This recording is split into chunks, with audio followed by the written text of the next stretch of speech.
All right, we are live. We are live. How's everybody doing? Hi to all the dreamers. For those that don't know who I am, that are new to my channel, my name is Will, aka the Dreamer. Guitarist Dreaming 352. That's my business partner that promotes and that puts my show on. And I just want to say hello to everybody and welcome. Welcome to Artist Talk. My guest today, dreamers, I am beyond honored. I am beyond honored. Unbelievable guest today, dreamers. Let's all give a rousing, welcome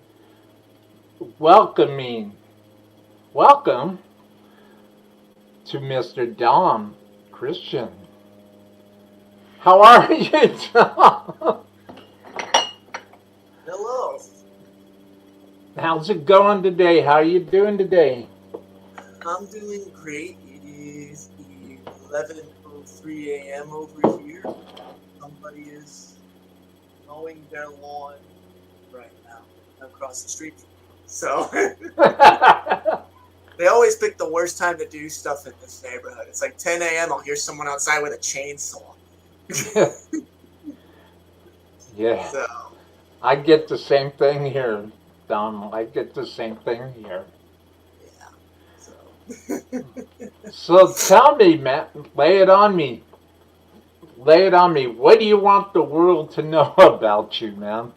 Well, I just turned 22 years old. I am been playing guitar since I was 11, so gosh, that's 11 years now, and it feels like yesterday I just picked up the thing and started learning to play it. And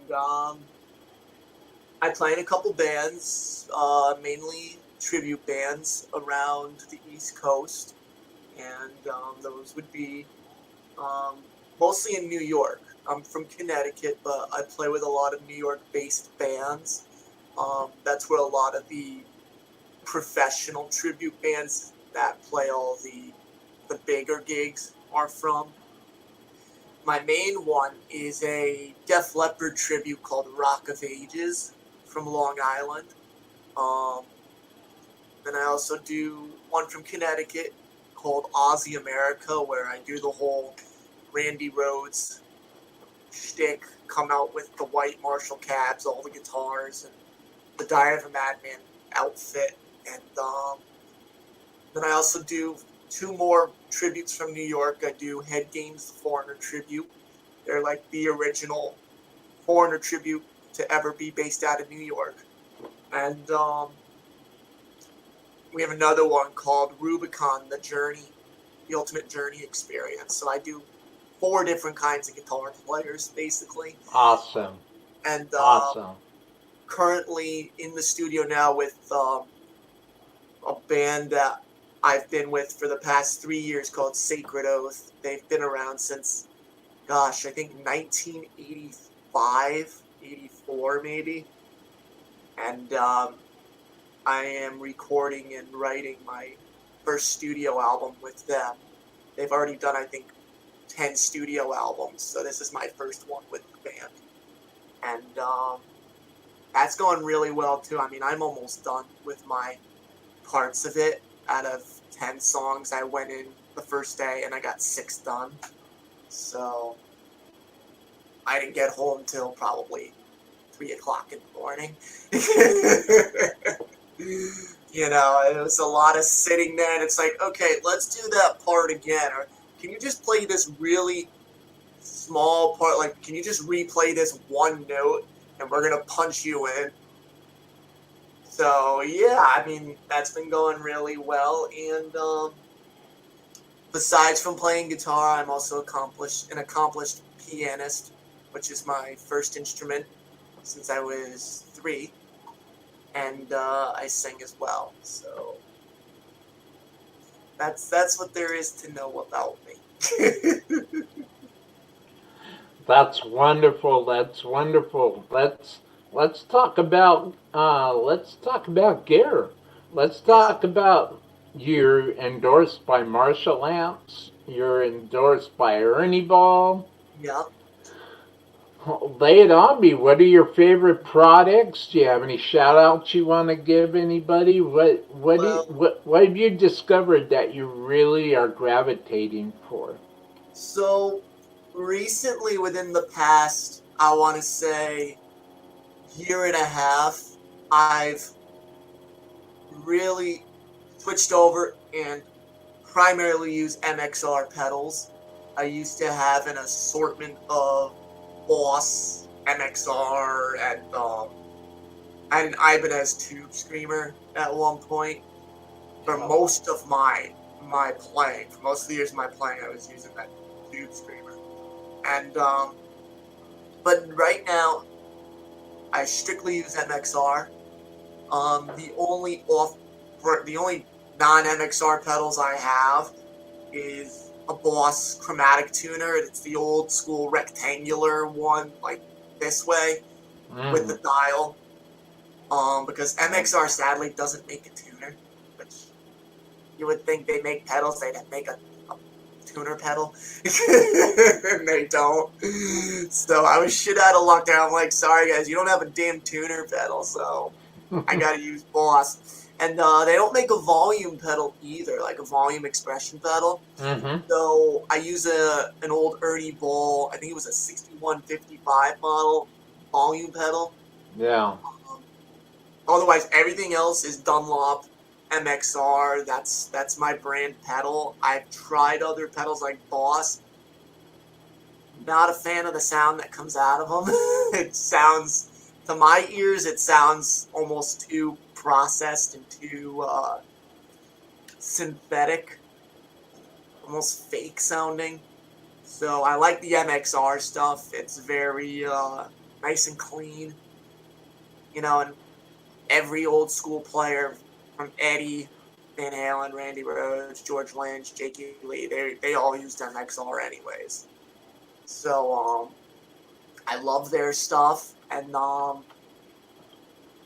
yeah, with the Marshall and Ernie Ball thing, the endorsements, I got the Ernie Ball endorsement when I was 16, and I had met a guy by the name of Robert M. Knight. So he was the photographer for Led Zeppelin, Mm-hmm. and he did most of the photos for Zeppelin that you see.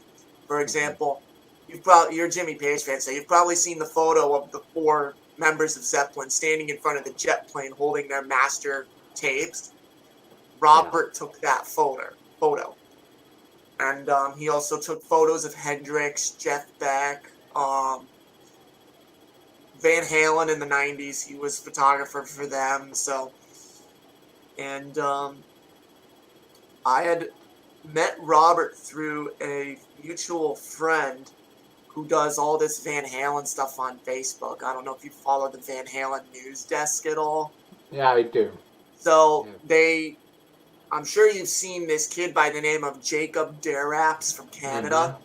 Yeah. Now I'm friends with Jacob, and I think I was 16 and he was same age as me or a year older. And I asked him, I'm like, how'd you get the Ernie Ball endorsement? So he told me about Robert, and then he told Robert about me because he had seen all my Randy Rhoads videos like you did in the GMW guitar group. So he told me, reach out to Robert. I told Robert about you, and I did. And Robert was interested, so Robert has a group called the Brotherhood of the Guitar for young guitar players. And at the time, it was for people who played, I want to say, Charvel, Fender, and Jackson, and as well as Ernie Ball Music Man guitars.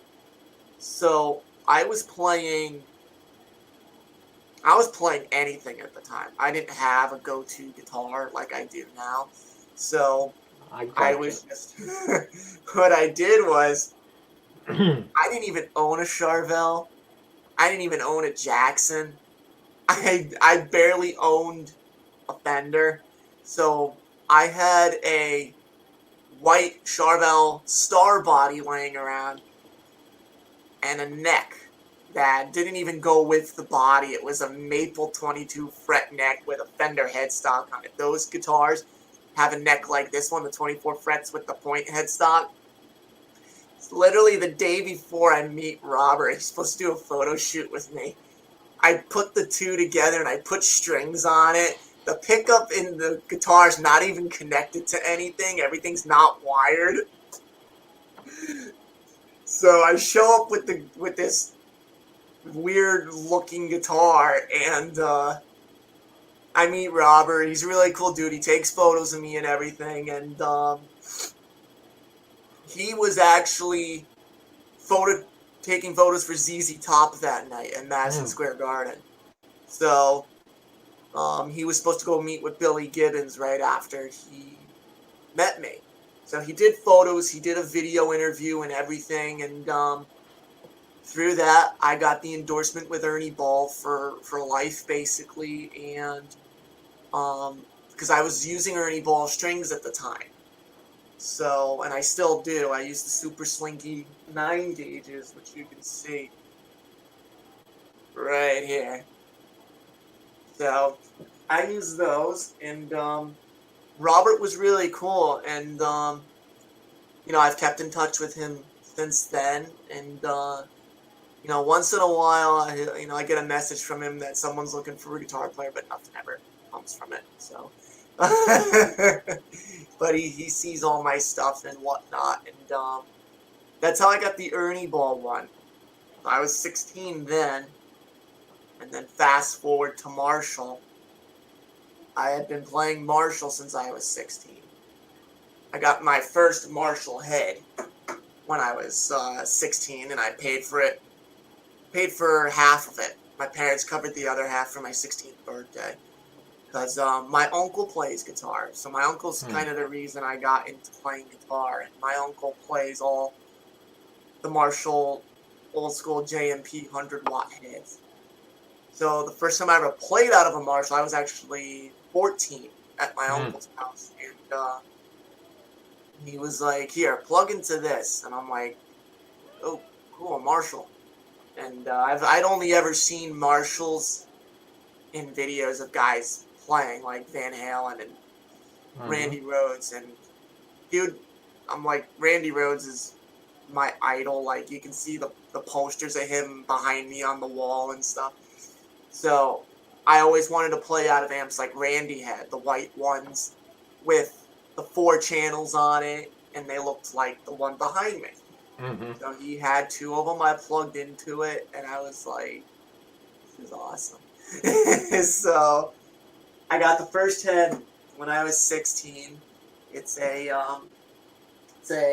1976 Marshall JMP. It's a 100-watt 1959 model. So there's no master volume at all on this head. It's completely clean.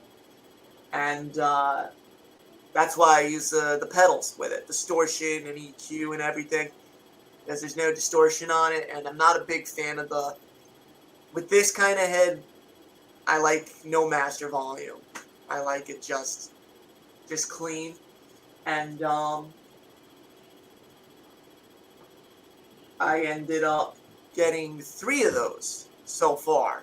So I have this one, and then I have the white Randy Rhoads signature Marshall head. Yeah. third Yeah. one I got is basically the twin of this. It's another 1976 Marshall 100-watt JNP. The only difference is cosmetically, it Mm-hmm. has the white tubing around it instead of this gold trim tubing. That was kind of like Marshall's transition period, especially because they also started putting the rocker switches on. Everything used to be the toggle switch. I like the look of the rocker switches. Yeah. So yeah, I got two 76s. So that's the H serial code. You can always tell what year a Marshall is by the letter in the serial code. You got the different letters. Yes. So yeah, I got two of these, and then I got the white one. And I had started doing videos on Instagram and Facebook. I want to say, when I was 16, and gosh, I had started a new job when I was 19, teaching guitar and piano, and it's for a school called the Rock House School of Music. So this is one of my books I teach out of, and my boss, his name's John McCarthy. He's been doing instructional videos ever since 1987. Mm. He's got a business deal with Hal Leonard. Hal Leonard distributes his stuff through Guitar Center and everything. And he's done instructional videos with guys like Gus G, Jeff Loomis, Kiko Lariro, David Ellefson, Doug Wimbish from Living Color, and gosh, who else? Alex Skolnick, Mm. and bunch of dudes that you could think of. He's done instructional videos with. So when I started working at his school teaching, I was already doing the Instagram videos with the Marshall heads and everything, and I want to say it was December of 2018. We had a huge blizzard here on the East Coast, Yeah. and I had done a video playing some Richie Blackmore stuff because I'm a big Richie Blackmore fan. For me, it's like Randy Rhoads and Richie Blackmore, and Nice. Vinnie Vincent as well. I'm a huge Nice. Vinnie Vincent fan, which everyone looks at me and they're like, "You like Vinnie Vincent?" Yeah, I I'm do. like, "Fuck yeah, I do. The dude shreds. No one can play like him." And he writes some amazing songs, which people seem to overlook when you actually just listen to just the song itself. Vinny writes amazing songs. So I did a Richie Blackmore solo, put it on Instagram, and then I think 2 weeks later I get a message from this guy Dave Donahue, I think his name is, who worked for Marshall. So I got it on my Instagram, and he sends me a message saying, "Hey, really liked your video. Can you send it to me because we would like to use it for the new Marshall promo video for NAMM 2019." So I sent them the video, and I didn't go to NAMM 2019. I was going to go, but I just didn't have the money to do it at the time. And I ended up seeing the video on Facebook. They included part of my video, me playing in front of the Marshalls, as part of their promo video for NAMM 2019, which they were also playing at the Marshall booth the whole 3 days. And I actually got a screenshot somebody took. My boss went to NAMM, so he saw the video at the Marshall booth. He sends me a screenshot of my video up on this huge flat screen TV at the Marshall booth that everyone can look at. So that's kind of how the whole thing with Marshall started. And when my boss was there, he got in contact with their AR rep, who my boss actually knew through a endorsement he has with D'Addario. So my boss has the D'Addario endorsement, and the AR rep at Marshall used to be my boss's rep at D'Addario. So when my boss got there, he was like, "Oh, I know you. You're from the Dario. You used to send me all my stuff for the videos." So this guy by the name of Hugh Gilmartin, really nice guy. I ended up meeting him at NAMM 2020. So my boss is talking to him. He's like, I got this young kid who teaches for me, and I want to say I was 20 at the time, and he really loves Marshall. He does all these videos and stuff, and I was already getting between 10 and 20,000 views for Facebook videos. So that kind of put me in the eligibility bracket for an endorsement because, they want to see how you can, you know, um, promote their brand, basically. Yeah. You know, and they want to, they also want, how can you benefit Marshall? Mm-hmm. And one of those things is, you have a good social media following, which on Facebook, it was great. Like I said, I do the Randy Rhodes videos. They get anywhere from 10 to the most I have is 25,000 views on a video. That's great. That's great. So we sent them the videos when my boss came back from NAMM and, told them everything I was doing, that, I play in this band Sacred Oath, where I'm playing all original stuff. I'm going on tour with them, playing in different states and whatnot. I'm playing on albums, I'm recording. And I'm also doing the tribute thing where I'm playing for a bigger mass of people in more professional settings like theaters and casinos and festivals, where it's like you show up 5 or 6 hours before you play, set up, do a sound check. You're the only band. The opening band doesn't show up till like an hour before you play, and they we get a catered dinner and everything. It's like you're playing in a national band, but you're a tribute band. So we told them I'm doing all that, and I got the social media presence going on, and they basically said, "Yeah, we'll endorse you. We'll give you, the full 9 yards." And they haven't put me on the website yet. I'm not that big, but I hope one day my face is on the Marshall website and as a person who uses Marshall, because one person I like to use, for example, is, Nita Strauss. She came from a tribute band. She was playing in Iron Maidens, and I saw her at NAMM 2020. I watched her. She did a demo at the Marshall booth. But when she was in the tribute band, she was also playing in a couple original bands and stuff, and like 80s cover bands.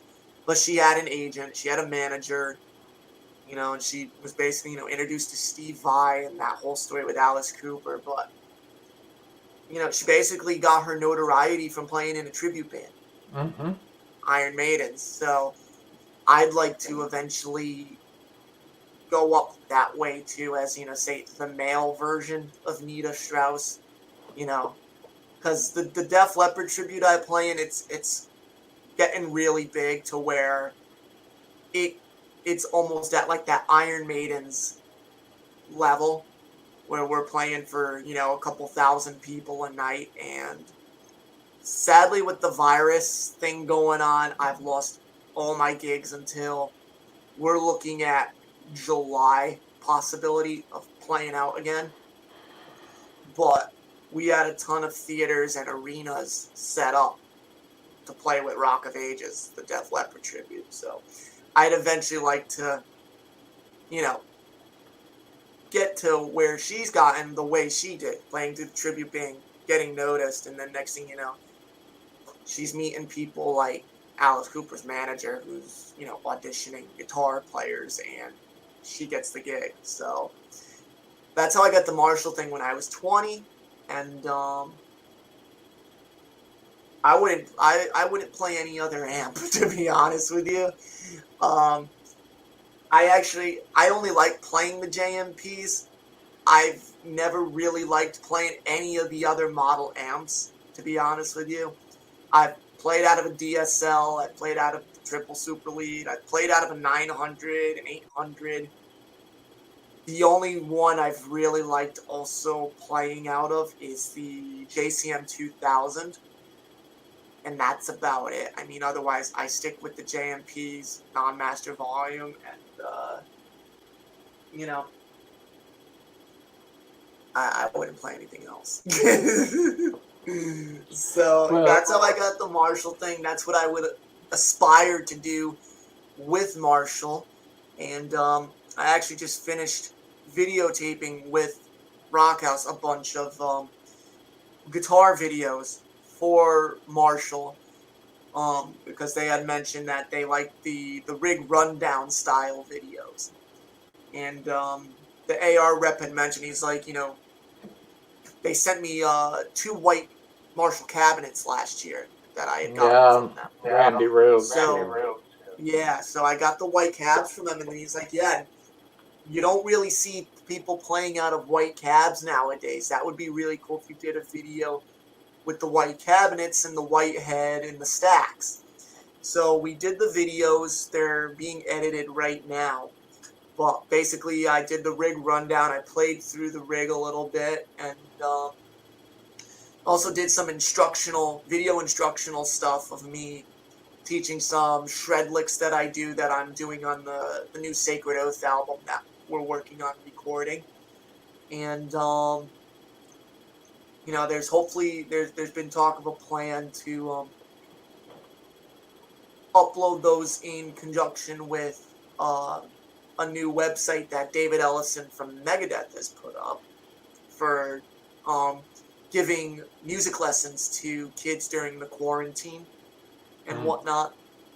So there's a little plan right there. Hopefully it pans out and they put my videos on his website. So those will be sent to Marshall as well. And I'm just trying to do everything I can to kind of build the relationship, make it stronger, and hopefully,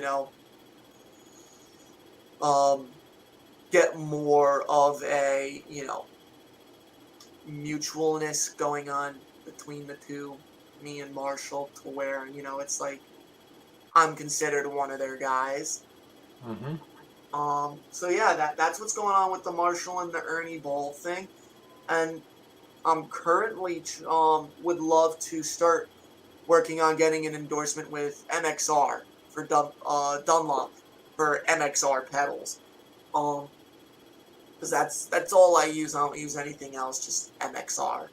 So that's what I'm looking at getting next, is the MXR endorsement. And then I guess I gotta find a guitar endorsement, because I mean I got so many guitars. It's like I'll play a gig and I'm like, let's play this guitar tonight, and I just grab a random guitar and leave the house. But lately, I mean, for guitars, this is my main squeeze, my main go-to guitar. And that leads me to we'll get to that guitar in a second. I've got a few questions about that. Thank you for sharing all that. I appreciate it. I just want to say hi real quick in the chat, and I just want to say hi to Dwight Bailey. Hey, Dwight, how you doing? Welcome to the show. Says hello, Will. Hey, Edwin Cran, what's going on, man? Dwight Bailey says hello to Edwin. Edwin says hi back. Edwin says hello, Will Star. Hello, Dom. And let's see, Dwight Bailey says hello, Dom.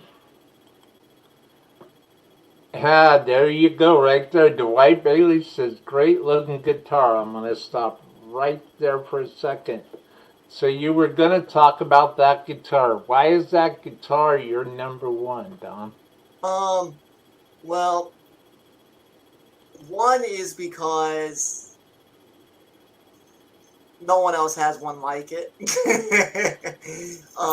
From what I've seen, this is like the the only one out there. It's until recently I saw another kid my age out of Ohio who, now there's a long story behind this guitar, and the one the kid in Ohio has, that's the same one, but it's a different brand name on the headstock. So originally though, it was because I thought no one had a guitar that looks like this. It's the only one, and I figured it was one that, for example, when people see the Eddie Van Halen striped guitars, they know that's Eddie Van Halen. When people see a polka dot Flying V, they know that's Randy Rhoads, and when they see a Jackson Rhoads, they know that's Randy Rhoads. Correct. Or when you see a yellow Fender Strat, Yngwie Malmsteen.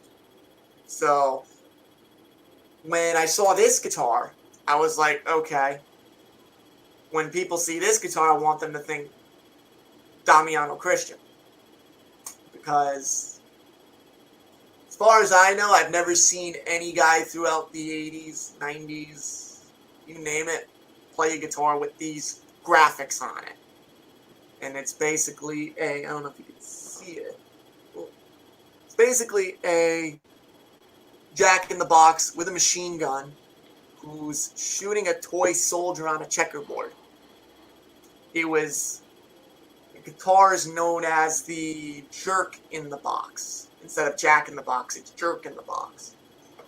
And it was made by a guy who goes by Wayne Bolt, B-O-L-T. So he had his own company called Bolt Guitars in the 90s. And Wayne was one of the luthiers at Kramer Guitars back in the 80s.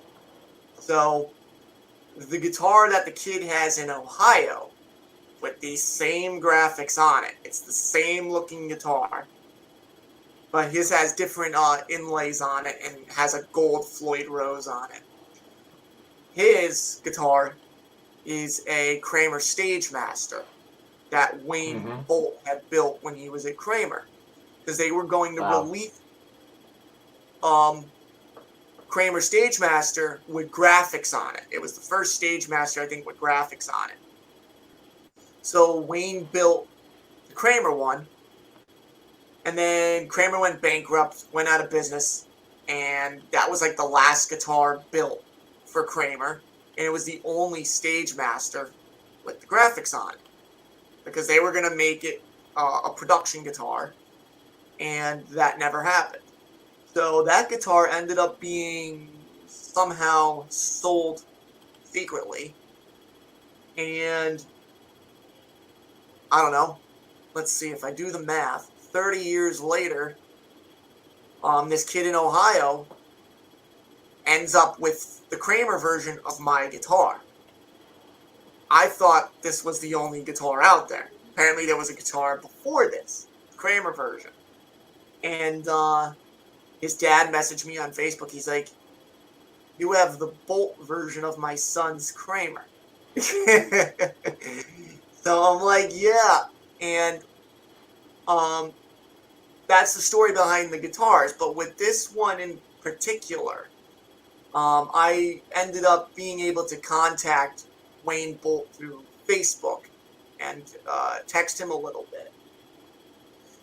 And because I've seen other Bolt guitars with these graphics on it.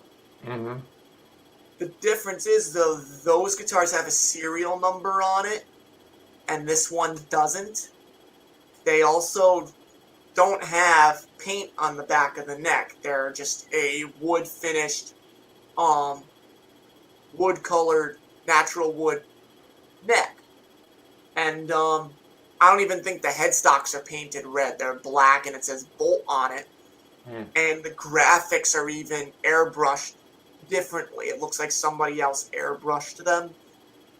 So I was talking to Wayne, and I asked him, I'm like, how come my guitar doesn't have a serial number on it, and all the others don't have paint on the back of the neck.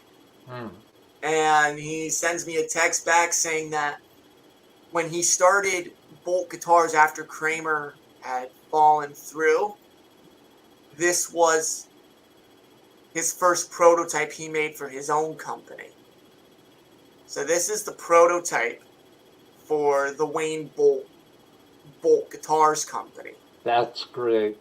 So great. my dad scored this guitar on eBay for like $700. Oh, wow. You know, and the guy didn't know what he had. My dad bought it when I was just a little kid. I wasn't playing guitar at all. My dad was trying to learn to play. And so yeah, I have one of the first Bolt version of this guitar. And the other kid in Ohio has the only Kramer version of this guitar. So basically, he has guitar number 1, I have guitar number 2. And yeah, no, this has been my, like I said, my go-to guitar because I want people to be able to see a guitar and be able to associate it with a name. So this has been my, let's say, signature guitar. And Wayne is luckily still around with us today. I know he was born in like, I think, 1950 something. So he's getting up there in age, and last I heard he was still on and off building guitars.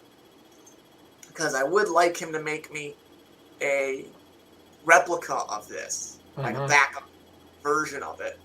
So that way I can keep the original at home and not worry about it getting broken and have the replica on stage. But yeah, no, I mean this is guitar number 1. It's basically got it has a, let's see. So it's not a Floyd Rose. It is a Kahler styled Floyd Rose. This was when Kahler was gonna make a version of the Floyd Rose, and they got sued by Floyd and had to discontinue it. It was called the Kahler Steeler. And this one still says, if I can read it, I gotta take the guitar off to read it. If I remember correctly, it still says patent pending on the floor, on the bridge. Yeah, it says licensed under Floyd Rose patents, and it's by Kahler. Eventually, Kahler got sued, and they had to stop making them. So, because the Bolt guitars originally came with the Kahlers on them. When we got this guitar, I think it had a Godot Floyd in it. And then it's got the Grover tuners on it. And my dad ended up putting in Seymour Duncans into it. And for the longest time, he couldn't remember what he put in the bridge pickup. Until I went to NAMM and I met Seymour Duncan. Like, Seymour Duncan at the Duncan booth. And I asked him, like, I have this guitar of mine, and my dad can't remember what pickup he put in it. Could you tell me what it is? So I show him a picture of it. And he wasn't so sure, so he brought me over to this woman he has who wires and makes all his pickups for like the past 40 years. Yeah. She's a Spanish woman. I can't remember what her name is. But she ended up telling me this was a George Lynch Screamin' Demon pickup. And then we have a Seymour Duncan hot rail in the neck position. And it's got ebony fretboard, 24 frets, which I really like. 24 frets seems, to me, a lot more freeing and a lot more open than 22 frets. Because if I'm playing in the key of E, I can't hit my octave with 22 frets. I gotta take the 22nd and bend it up. Yeah, bend it up. So, for the way I play, I like having 24 frets. And I have, the backup guitar I have right now for this is another 24, well actually two 24 fret guitars, and they're Jackson guitars. One is a Jackson Custom Shop guitar, super strat body. It's got a flame top on it, rosewood fretboard, point headstock, Floyd Rose, but it has 3 pickups on it. It's got the 5-way switch, and I'll play that with Rock of Ages because it kind of looks like the Phil Collins Jackson guitar with the flame quilt top on it. And then I have a black and pink Jackson Rhodes 24 fret guitar that I play as well. So those are like my 3 main guitars, but the way I pick the guitars, it's always dependent on what the gig is. So, for example, if I'm playing with my Foreigner tribute band, I'll bring my Les Pauls out. Foreigner is mainly like a Les Paul sound band, so I'll bring out my white Les Paul custom. I have a 2006 custom shop Les Paul custom. And for the backup for that, I'll bring my 2009 Les Paul Studio. And then I'll also bring this guitar for half of the songs. Because sometimes we'll throw stuff in like the Final Countdown, Separate Ways by Journey, and some other stuff. But for like the Journey gig, because it's Neil Sean, Neil Whammy Bar. So I'll bring this guitar and my Les Paul like I do with the Foreigner gig. But when I do, Def Leppard, Rock of Ages, I bring this guitar and the Jackson Custom Shop. Because the other guy plays the Les Pauls like Steve Clark does. So I'm like the Phil Collins guy. And then with the Randy Rhoads tribute, obviously all the Randy Rhoads guitars. So I always like to do it dependent on what guitar is going to be appropriate for the band I'm playing in. I'm not going to show up playing in a jazz band with this thing. I'm going to probably show up with a Les Paul or something like a Fender Strat that looks a lot more fitting. Because I was in a wedding band once, and we're doing photos. They all knew this was my guitar, and they told me, "Dom, don't bring that guitar to the photo shoot." They basically said it looks too metal. Bring something like your white Les Paul custom, and you're good. But whenever I play live, this is like my main guitar that I play. So basically, I play it throughout all my bands, except the Ozzy tribute. That's it. I play this guitar in almost every band. So, that's a beautiful guitar. There's always a story. There's always a story. The story is what gives that guitar character. And the only downside to this guitar, it's heavy as a lead brick. So it's got a really thick body on it. Yeah.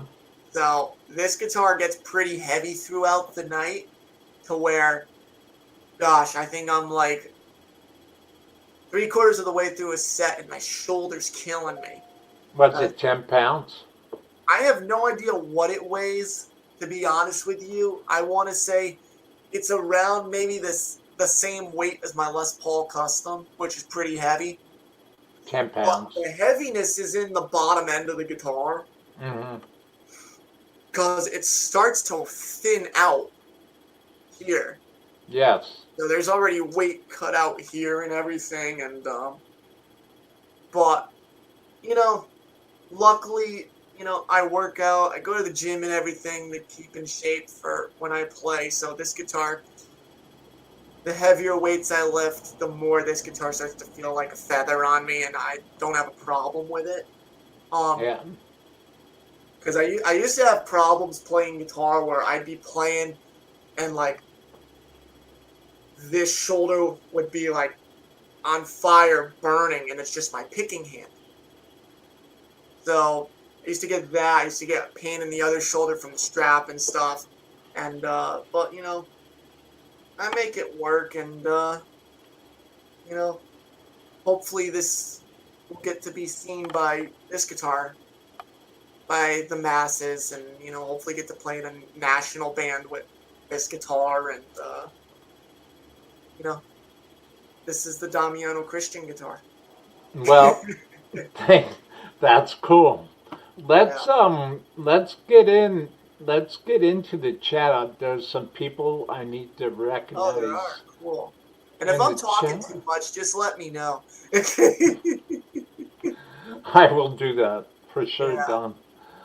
Well, we got the party line on the line. Will, baby, Dom, Dwight, Edwin, and then we have here, Dom. Have you ever seen this before?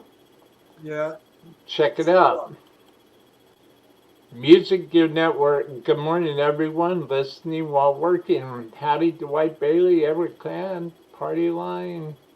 Music Gear Network. Have you ever watched Eric Broadbent streams?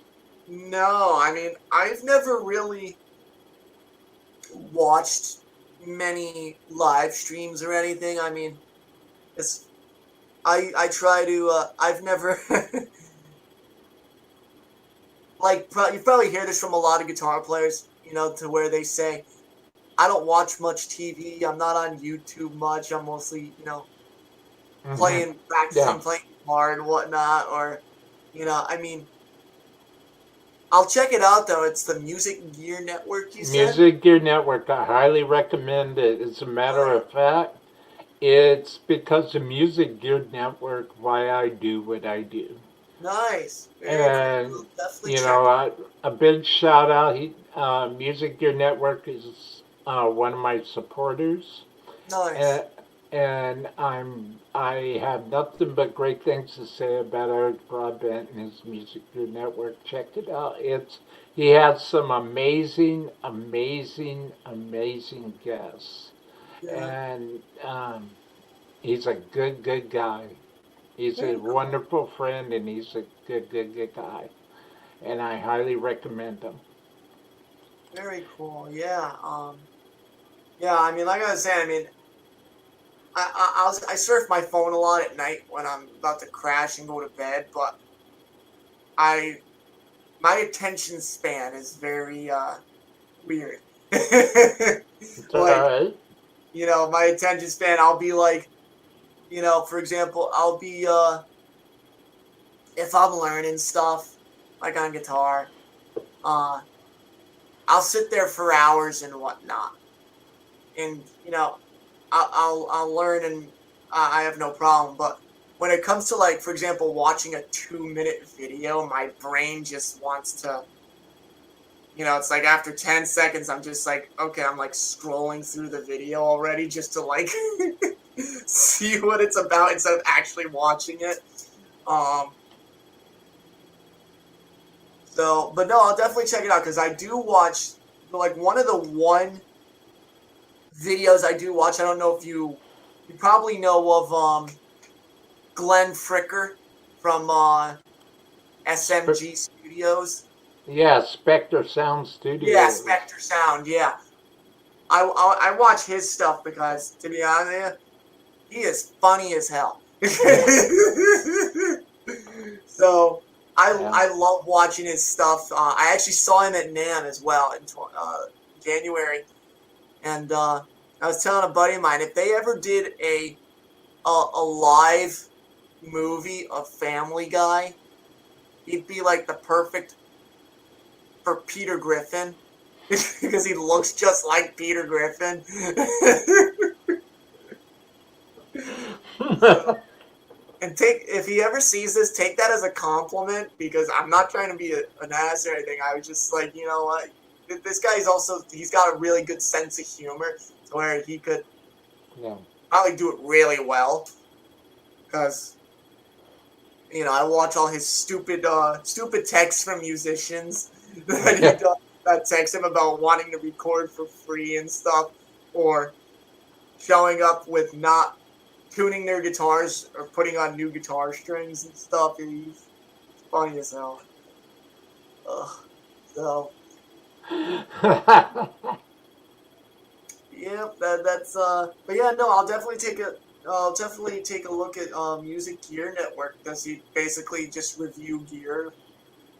Um, Let me tell you, for Music Gear Network, Ari Broadbent, he reviews gear. Mhm. Line 6, he's a Kramer artist. Oh, nice. And he also is a Line 6 artist. And he has has built an incredible dynasty. And as a matter of fact, Music Gear Network is the one that tutored me, and I asked questions when I first started my show about a year and 3/4 ago.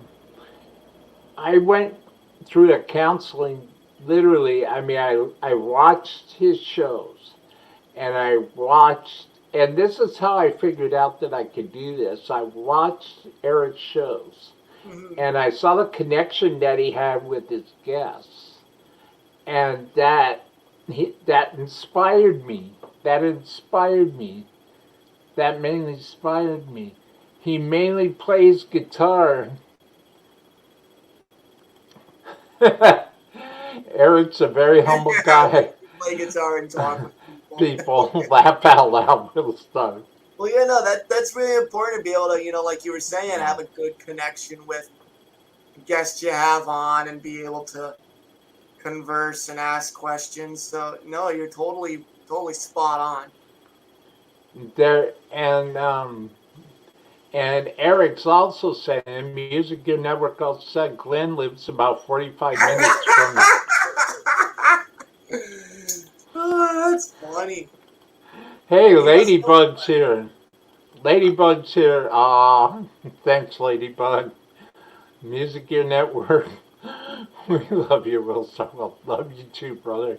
Yeah, Phenomenal, no. phenomenal. Let's see who this is. Hey, Dr. J.O. Need Ah, to, Jay. need to That's get the hands on your root beer yeah, no, endorsement I mean, now.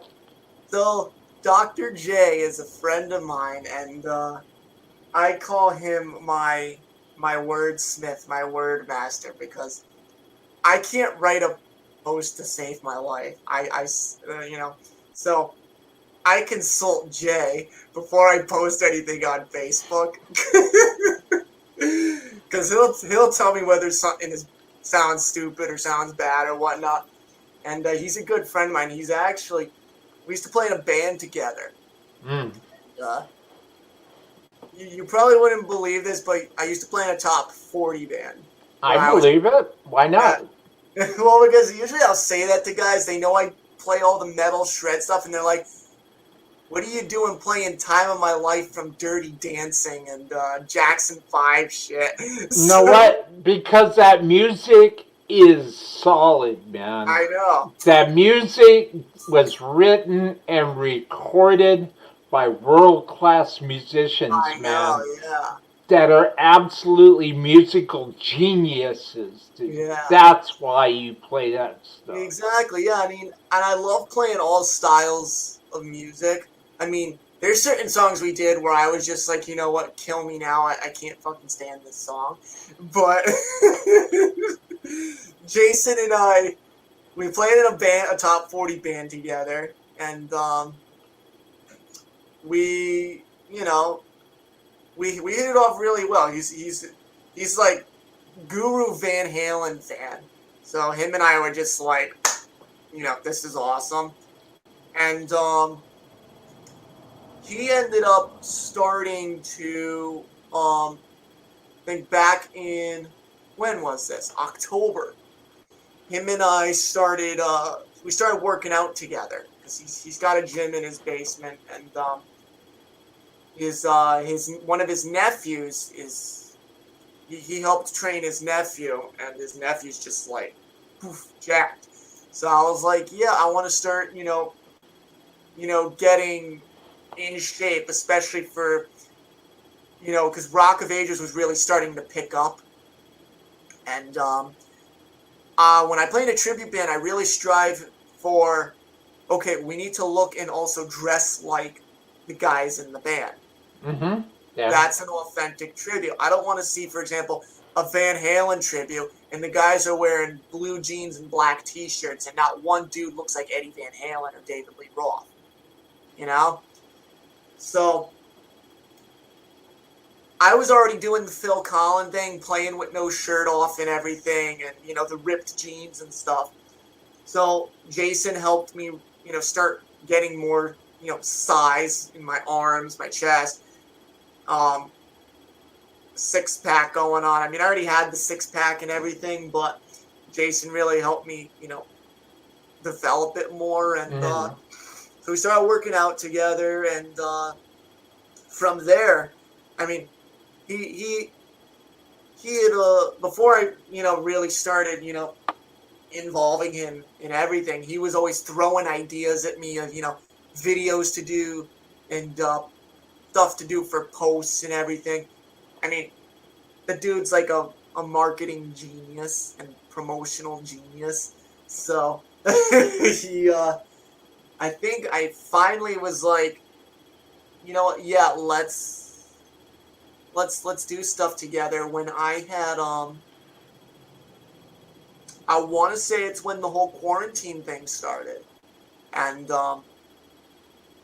I was getting the idea already of doing a Facebook live concert because no one can go see concerts now. It's just, you can't do anything.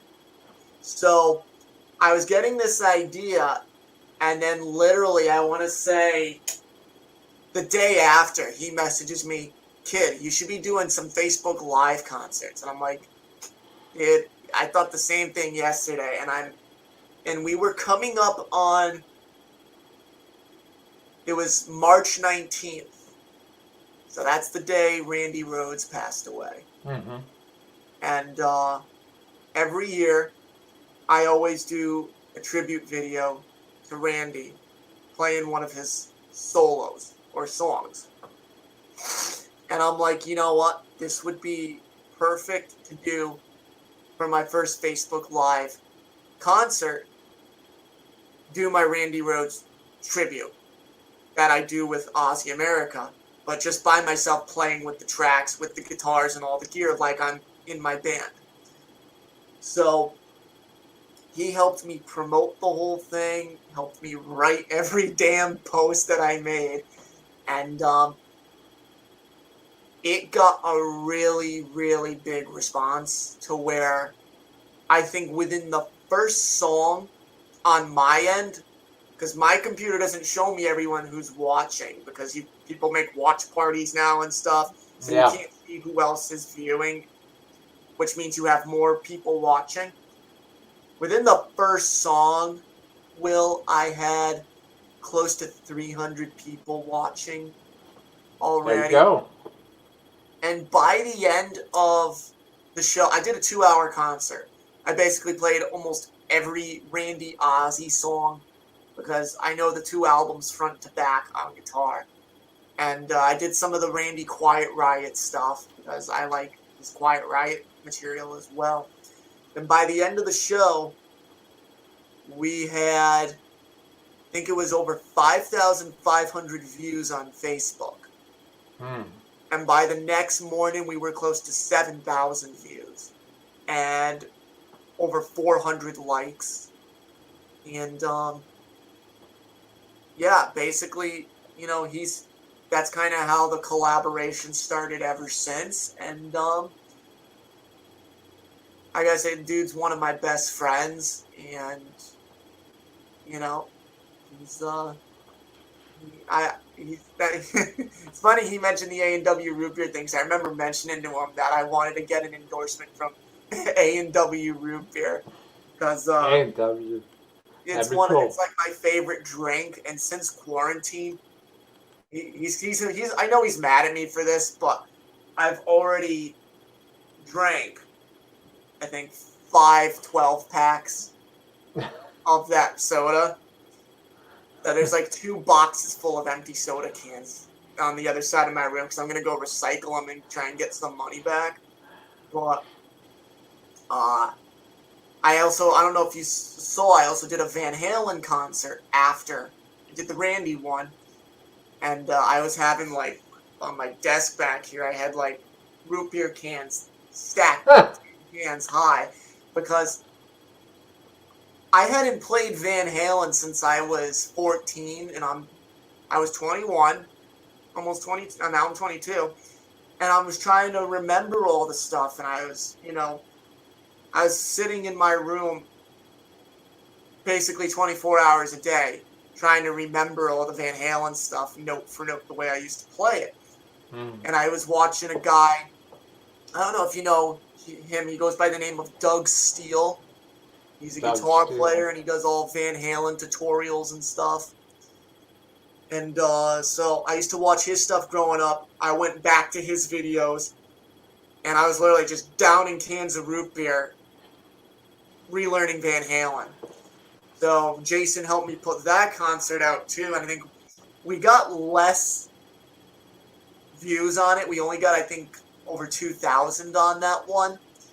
But quality-wise, the show was a lot better. I had all the kinks worked out, because the first show I had a few kinks with sound and, camera positioning and whatnot and lighting. We fixed all that. But, yeah, no, Jason's a really good friend, and Dr. J. And I will, he's helped me out with a lot recently. He's basically made my content go from here to here. So he's the one that got me into using iMovie and really doing stuff now professionally. Like, you see a lot of the pro guitar videos out there where now it's like everybody's recording their tracks through an interface, and they sync the recorded track up with the video, and they turn the video audio off and just let the recorded audio play, which is how I did the RATT video I sent you. And so, I love that video, man. I love that video. As a matter of fact, I'm going to segue. I'm going to bookmark where you're at. I'm going to segue. Music Gear Network said that his band that he had opened up for Quiet Riot just about 6 months before Kevin DuBrow sadly passed away. Real star. I never forgot that gig. Let me tell you, talk about Randy Rhoads for a little bit. When I was growing up, I was hanging out in Hollywood, going to Wolf Rich Miller's Country Club, Whiskey, the RATT, Coconut Teaser, FM station in North Hollywood. I grew up in Pasadena. Yeah. So I automatically was introduced at a very young age to the backyard parties. Yeah. And the whole Van Halen scene. Yeah, I was just saying, you probably saw Van Halen when they were known as Mammoth. That's right. That's right. That's right. As a matter of fact, you know the story behind how Mammoth hooked up with David Lee Roth, right? Oh God, I have a book that I'm reading about that right now. Is that from Greg Renoff? Oh boy, I think it's called it's titled Van Halen Rising. Yeah, Greg Renoff. Yeah, Dr. J gave it to me. He's the huge Van Halen fan. Well, let me tell you, segueing from Van Halen history, Pasadena. Then I started hanging out in North Hollywood. I started hanging out in Burbank. I started hanging out in Glendale. Introduced Randy Rhoads. Okay, this is where I'm going with all this. Randy Rhoads, well, the first time I saw Randy Rhoads was with the original Quiet Riot. Yep, Kelly Garney, Drew Forsyth, Kevin DuBrow. Bingo. And let me tell you, Wolf from Ritz Miller's Country Club. When I was a little kid, I always gravitated to the guitar player's side of the stage. Yeah. I don't know why, I just did. Probably because that's where all the massive headroom and Marshall thump was coming right at my head. I was like, yeah, I like this, you know. That's the way to go, man. Yeah. And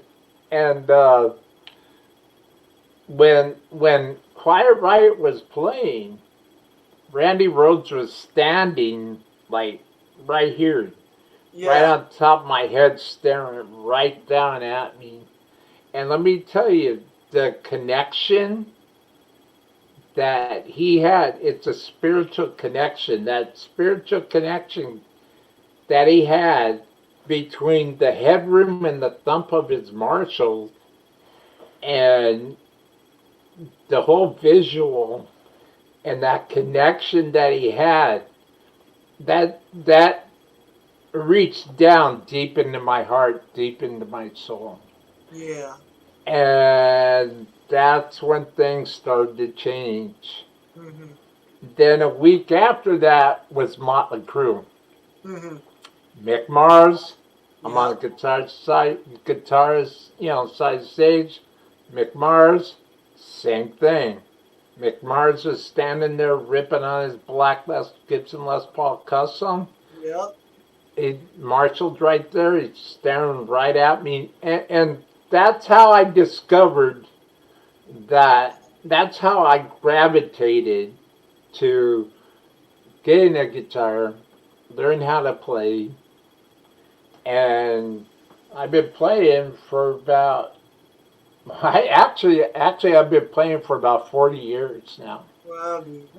and I, I, it all started with Eddie Van Halen, Yeah. Randy Rhoads, and Mick Mars. That's a good combination right there. You know, and I grew up sticking. We're talking about Randy Rhoads. I used to sit in the kitchen at night with my mother. We would listen to Les Paul and Mary Ford on the radio, Yeah.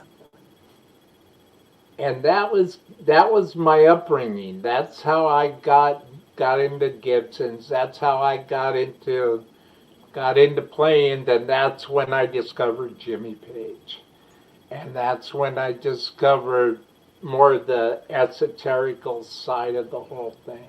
And Yeah. then when I got into that, Guitar Streaming 352 was born. Nice. But it all started Randy Rhoads, Eddie Van Yeah. Halen, and Randy Rhoads. Same here. The first time I heard Randy, God, I was 11. Yeah. I was 11 years old on the school bus, and I had was an iPod. There was the MP3 player. It was how was it? It's like one of those iPod sticks. It wasn't the little square, but it was like the rectangle stick. And or no, was it my iPod Touch? I don't remember. It was one of the two. And I was going through. It was my dad put his whole music library on my iPod. So I'm going through the artists because all I ever did was listen to AC/DC and Zeppelin back then, and Elton John because I play piano. So I was going through the artists in the artist section because I'm like, I want to listen to something different today on the school bus. Oh, and I forgot to mention Queen. Queen was like where rock started for me. But I'm going through the artists and I see this name, Ozzy Osbourne. I'm like, who the hell's Ozzy Osbourne? I was 11. I mean, I You knew didn't. Ozzy, like, could recognize him visually, but I didn't put the two together at the time. And it was labeled as Ozzy/Randy Rhoads. And I clicked on it, and there was a song in there titled Tribute Revelation Mother Earth. So it was from the tribute album that's on the poster behind me. Mm-hmm. And I turned it on, and it started off real slow. And this is where my attention span thing kicks in. When something starts off that, slow and mellow like that, I start to get a little antsy. Because I'm just like, I don't know if I should feel bored right now or... and basically I got to the guitar solo and I heard Randy play that solo from Revelation of Mother Earth, and I'm like, who the hell is this guy? And I had a little starter Fender Squire at home, and I go to my dad. I'm like, Dad, who's Randy Rhoads? And he pulls out this guitar magazine with Randy on the front of it with the white Jackson. It was I want to say it was Guitar Player magazine or Guitar Legends magazine, something like that. Luckily, by fate, the song was in the book for tab. They had a few songs tabbed out. So I had no idea how the hell to play guitar. I didn't know how to read tab. But I'd been playing piano for almost 10 years at that point. And hearing that solo made me want to pick up the guitar, learn to play it, practice, and basically not be Randy Rhoads, but get to Randy's ability, his playing ability, be able to play like that. And hell, I was like, you know what? I'm gonna learn this solo, even though I don't know how to play guitar for shit. And I basically just figured it out. I was like, okay, there's numbers on lines, then lines got to be the strings. There's 6 lines. There's only 6 strings on a guitar, so I kind of just started learning it, and after a couple months, I finally got it. And at that point, I still didn't even know what the hell a power chord was or how to play one. All I knew was this damn solo from a Ozzy song, and that's the significance of Randy for me. Just hearing him, not even seeing him play, just hearing him, I was like, there's something special about this guy compared to Eddie Van Halen and all the guys in the 80s who tried to copy Eddie Van Halen.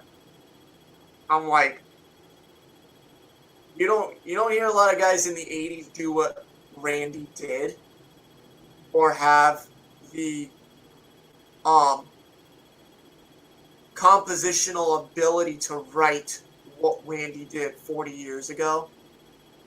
Because, I mean, who's coming up with stuff like Mr. Crowley and Diary of a Madman in 1981? Yeah. Yeah. No one. It's just Randy. So, yeah, that was it for me. It was Randy and hearing Randy and just being like, yeah, this is the turning point where this is what I want to do. And I'm going to do it. So if it wasn't for Randy, you wouldn't be talking to me right now, basically. That's what I tell everyone. If I never heard Randy Rhoads that day, I probably would have never picked up the guitar. That leads us to the next thing. Before I ask you what else, you were saying that you had a special announcement. Oh, yeah. So, what is it, Don? So, lay it on me. Sadly, it has nothing to do with RATT yet. Okay. So, but, okay, you never know. Yeah, so I've had a lot of people pushing me to start writing my own music again, put my own band together, and write, record, and perform. And I finally have the perfect lineup, my dream band. This is like I feel like I've built this palace that it's now finally complete. It just needs a few finishing touches. and then it's like gonna be the perfect music engine war machine. And you know, because I've had a lot of people ask, do you write your own music? Do you have your own band where you're playing your own Damiano Christian written music? The answer was always no. Until now. And the band consists of, luckily, 4 people that are, sorry, including myself, so 3 people, that are, luckily I've been able to find are all in the same age range as me, which has been a problem. Because I was like, if I'm going to do my own band, I already play with people who are twice my age, retired, you know, in their 50s. That's not going to appeal to people my age that I want to give new music to, you know? And also, having people my age is beneficial to the crowd I want to play for, which is people 18 to, 28, 29, 30. You know, I don't want to get labeled as another one of those bands where it's like, yeah, 40 and 50-year-olds go out to see them, and, they're just another freaking bar band. So, luckily I've found these 3 amazing people. I've already written close to 10 songs, and we would have been playing out this summer, our first shows, but virus happened. And it's going to be something that you don't see around today. This is going to be something that visually is going back to the days of Kiss, Van Halen, Ozzy, with the stage show and the antics and the props and the outfits and all of that. But music-wise, I'm trying to have it be very modern sounding, because I don't want to get labeled as, oh, they're just ripping off so-and-so who's already done that. For a good example would be Greta Van Fleet. Everybody rags on them, saying they ripped off Led Zeppelin. No, they didn't. Yeah, I know, and I'm like, they didn't rip off Zeppelin, and last I checked, when's the last time Zeppelin put out an album? They didn't rip off anybody. They loved Zeppelin. Yeah. As much as I do. Mm-hmm. They didn't rip off anybody. No. I mean, so the band name is titled Scarlet Serpent, and it consists of myself, my younger sister on bass, Liv, who is, God, she's an amazing bass player, and she never played an instrument in her life. Will, within 6 months, because I needed a bass player for something when I was a teenager. I handed her a bass. She had 2 weeks to learn 10 songs, and she never played an instrument in her life. She learned all 10 songs perfectly in 2 weeks, and I'm just like, where the hell did that come from? Because she took violin lessons for a little bit when she was like 5 and tried harp, but that's it. Yeah, it's her brain. So she's always very smart. She finished high school a year early and everything, but, it went from that to her ended up buying her own Gibson SG bass, her own bass rig, and within 6 months to a year, she's playing all the difficult metal stuff from Maiden to Black Sabbath to Megadeth and Metallica. Wow. And this girl never took a bass lesson in her life. Beautiful. I just handed her a bass, and she's learning everything to where she's playing it all like the record. She's playing all the Ozzy stuff that Bob Daisley did with a pick with her fingers. I mean, you've Beautiful. heard the Megadeth stuff, right? Holy Wars, Hangar 18. Yeah. Dave Ellefson on bass plays that all with a pick. Yeah. Doing that all with her fingers. Amazing. Amazing. So I got her on bass. I have a good friend of mine on drums. His name's Zach Hart, who I met through work, where I teach in Connecticut. His cousin, Sophia, she was taking piano lessons from a teacher I work with. Her father, Chris, worked with my dad on the railroad. My dad works for Amtrak. So he worked with my dad. And one day, because my dad was telling him, look, my son's looking for a drummer. Do you know anyone? So one day, Chris brings in his daughter's cousin, Zach, who's my age. And Zach's a drummer. And when Zach came in, I mean, Zach was very quiet, reserved, didn't say much to me, but he had hair like I do. And he had a cross for an earring like Tommy Lee. And he goes on to tell me Tommy Lee's his favorite drummer. Mm. So I'm like, yeah, this kid's going to work out great. And I started talking with Zach, and within, God, that was the summer of 2018. And by September, Zach and I were already sitting in his rehearsal room on the top floor. He's got a 3-story Victorian house in New Haven. So we were sitting up in there for a few months, just the two of us, before we even got a bass player involved, just writing songs to where I'd show up. I'd have, for example, a bag of parts to say maybe 2 songs, maybe 1 song. We would just sit there and we would play off of each other. And while we're playing, I'm coming up with the arrangement of the parts and piecing it all together. And by January, I think we had already had 6 or 7 songs. We were getting together every weekend.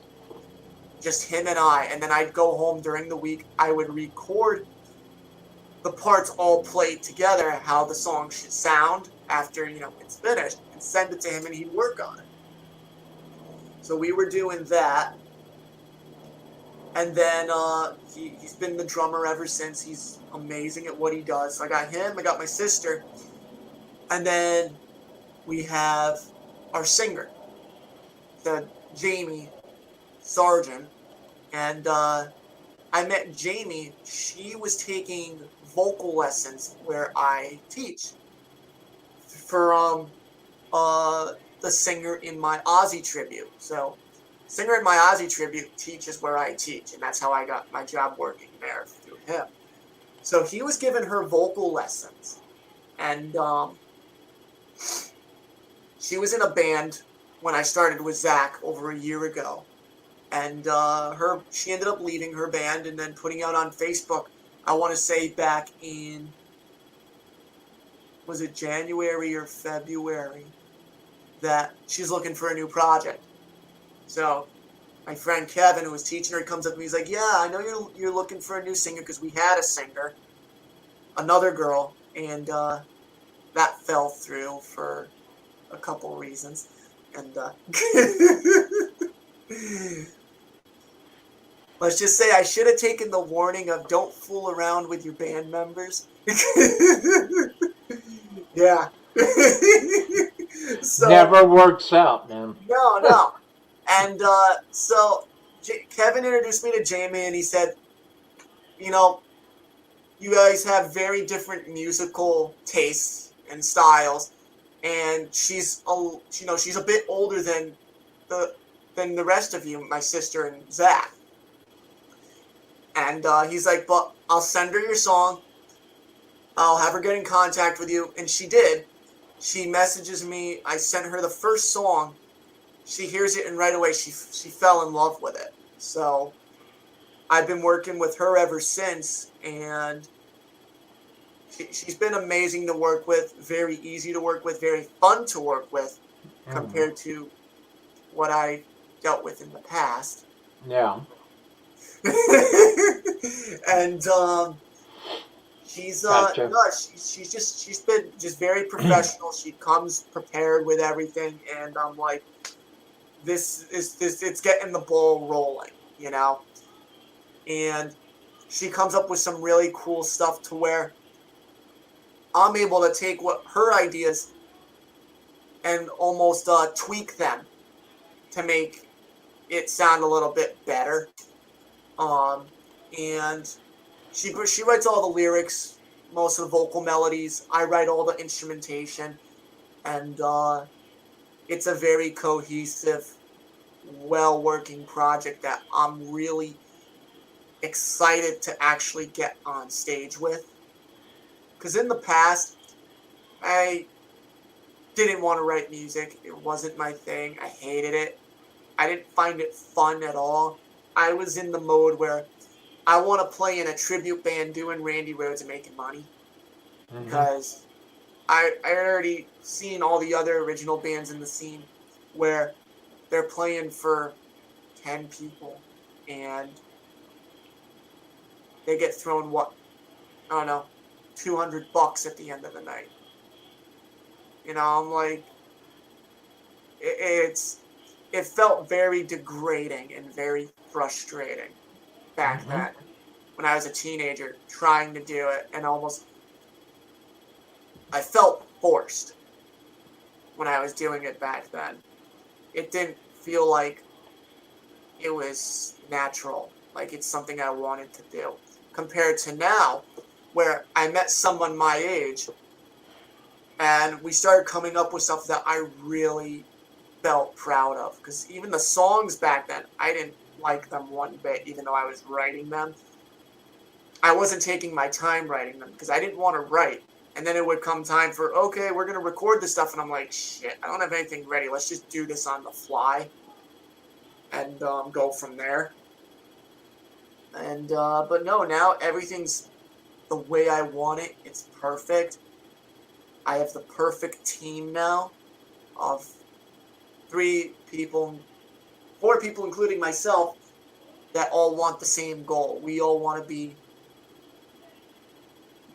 make it with this band. And I'm really excited for it. And my goal is to put on one hell of a stage show with some awesome songs that people can go home with,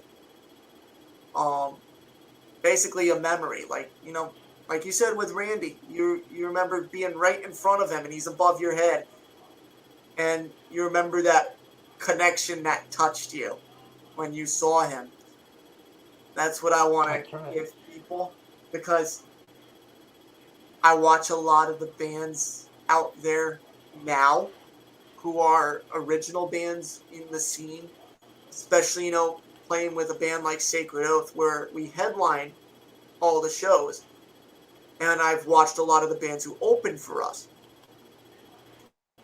A lot of the bands are now, in my opinion, very boring to watch. They don't make it exciting anymore. It's just kind of like you just stand there and you're like, every song sounds the same. Nobody actually sings anymore. It's all, I would call it screamo. Right, you know, right.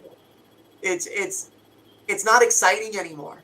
You know, it's all this heavy metal, hardcore metal, thrash stuff to where it's like, God, I've already heard 3 songs. They all sound like the first song. You know, and there's nothing visual about it either. These guys just go up there in all dressed in black with black t-shirts and just stand there and play. And I'm like, you know, the guys I grew up watching, like Van Halen, they're freaking jumping around, running around the stage and shit. Or you got someone like Richie Blackmore, who at the end of the show destroys a guitar and blows up a Marshall stack. Nowadays it's just like, where's the fun? Where's the fun aspect of the show? That's what I want to give. So it's almost like the Kiss concept. So that's my announcement, is the band Scarlet Serpent, and be on the lookout for us very soon, because once this virus is over, we're going to finish up the songs and we're going to start performing, and I'm going to start recording, demos of all the songs to hopefully shop around and see if, there would be anybody interested in taking us on, because hell, I'd love to actually be under a professional record label. And there was one in New York City that I was looking at as potentially sending the stuff to. And that is? Who works with Black Sabbath. Okay. So I was thinking about that. Or Marshall Amplification actually has their own record label now. Mm-hmm. Yeah. So maybe sending it to Marshall Amplification and seeing what. Yeah. Yeah. I'd be like, you guys endorse me. Here's my band and my music we've been writing. Here's the demos. I mean, we'd love to be under your label and maybe play at NAMM for 2021, maybe 2022. How long it takes. Well, Evan Cram, I always like to recognize everybody. Cutter Savage. Hey, Cutter! I watched his video. That was cool. Cutter is a good friend of mine, and as a matter of fact, his son is the awesome artistic genius that created the icon, that my Guitar is Dreaming icon that's up there, the top right. Okay, I see it. That's cool. Did he hand draw that? Yeah. Wow. That's really cool. Cutter is an amazing guitarist in himself. As a matter of fact, Cutter's been on the show twice, and he's in the middle of, he's trying to wrap up his mixing and to get his music out there. And then Cutter's going to come back on the show for a third time and do a 3-day, boom, boom, boom, 3-day record release party. Wow. And 3 days. So Cutter, I'm looking forward to that, Cutter. And this is Dom. And so tell me about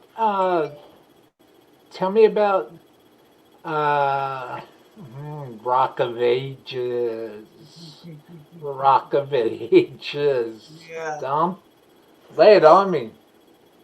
So Rock of Ages, they had already been a band for 5 years before I joined.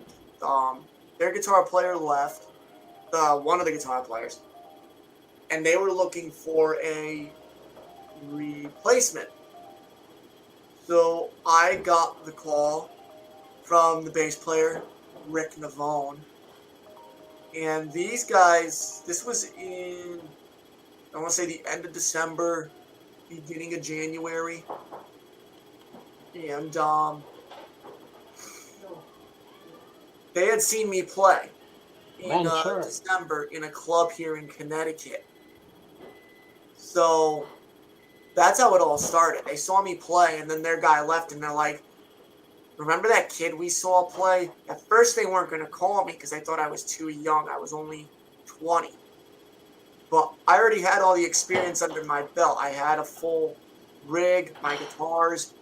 I've been performing professionally since I was 16 at that point. And I got the call. Their guy had left, and they needed me to start playing as soon as March. So we were already in January, I want to say. Now, I had to learn 25 songs by March.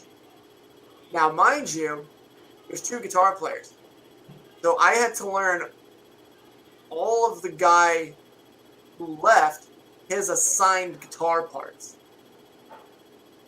So I'm on the phone with the other guitar player at least 3 nights in a row for a couple hours, writing down the other guy's parts on a piece of paper for each song, so I knew what to learn and not to play the wrong parts. I still have the binder here somewhere. I have it I have all the papers in a calendar thing. So I learned all the stuff. I want to say I did 1 rehearsal. Because I do all my homework at home. I play all the stuff like the record because I know they're going to play it like the record. Just we go over and,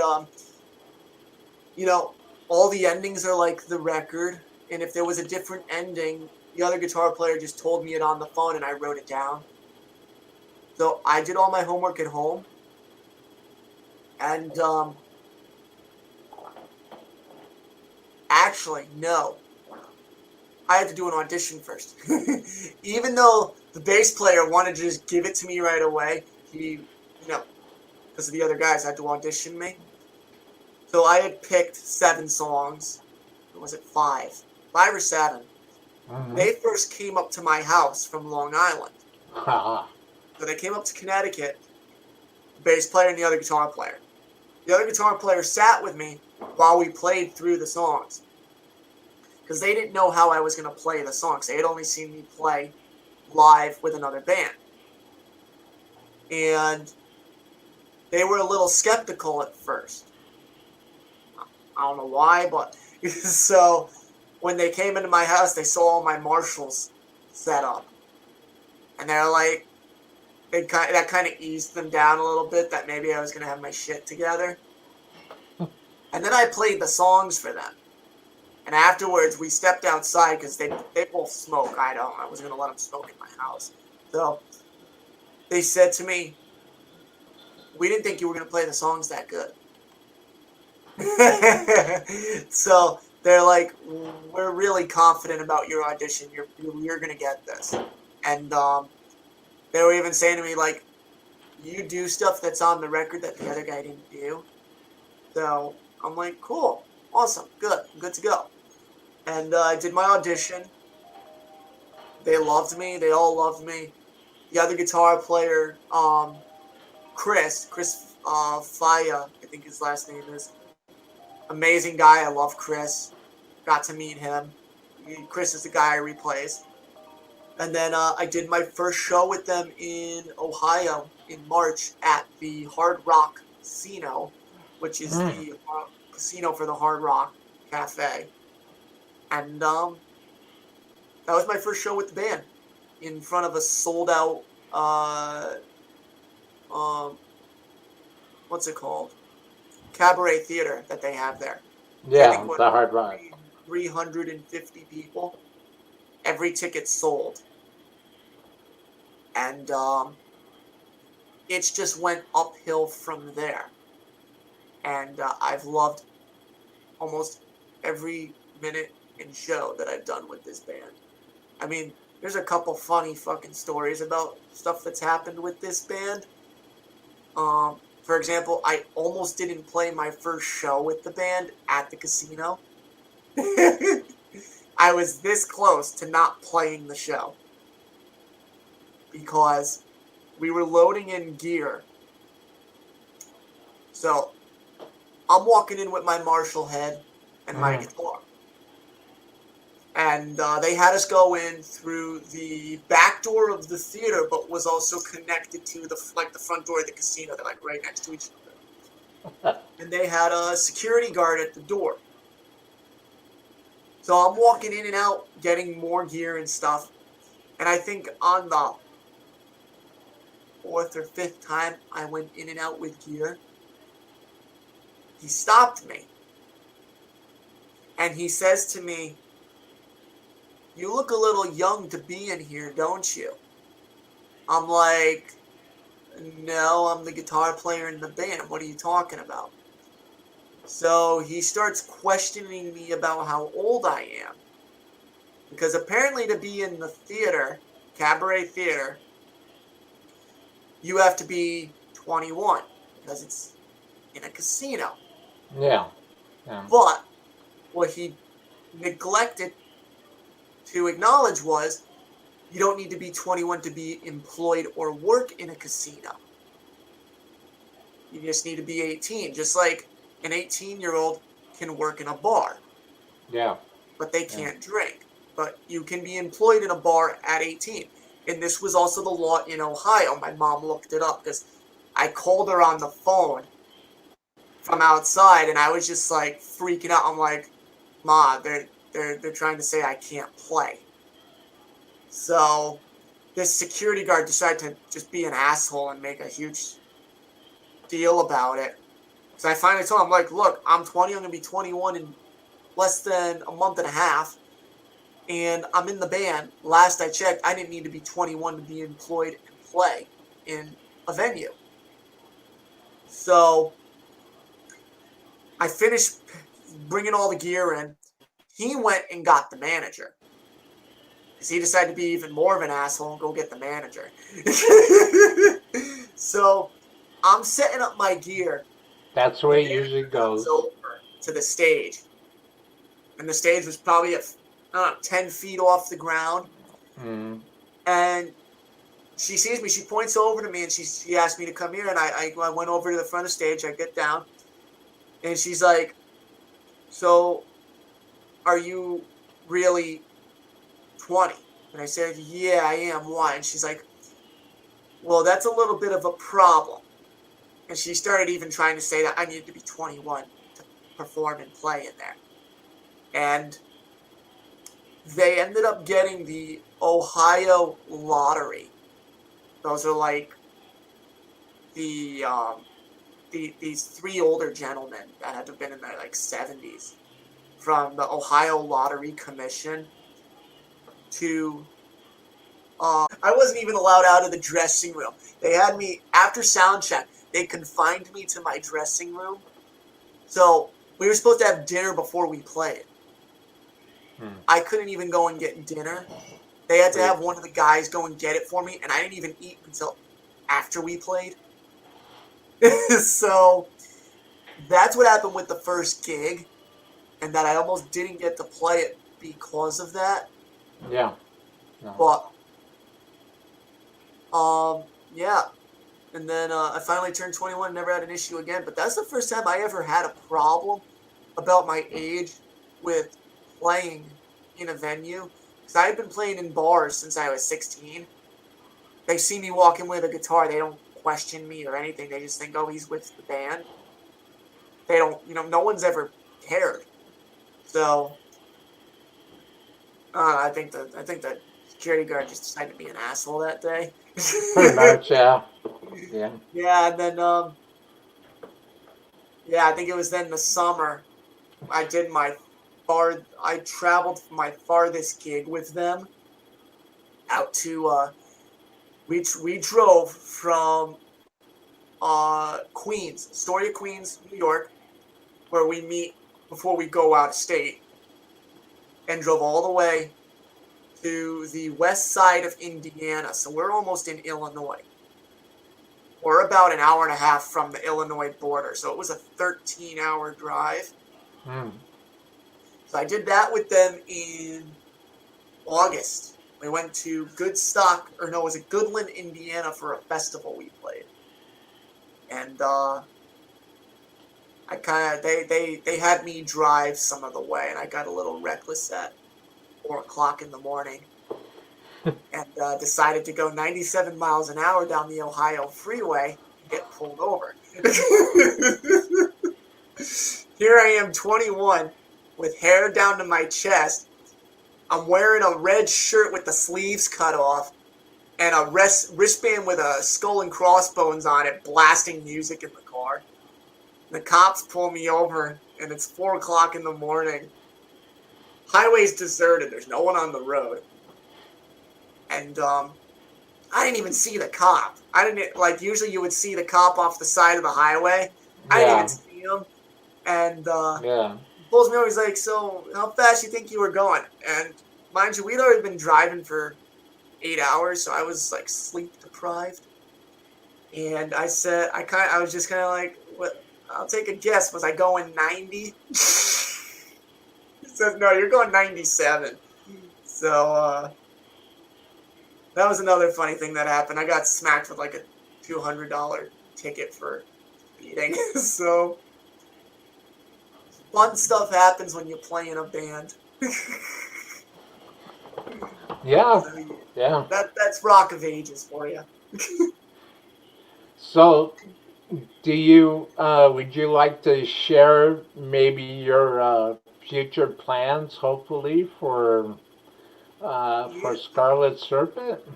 yeah. So for Scarlet Serpent, we're basically, the plan is finish up the songs, um, do some shows, and while we're performing, record demos.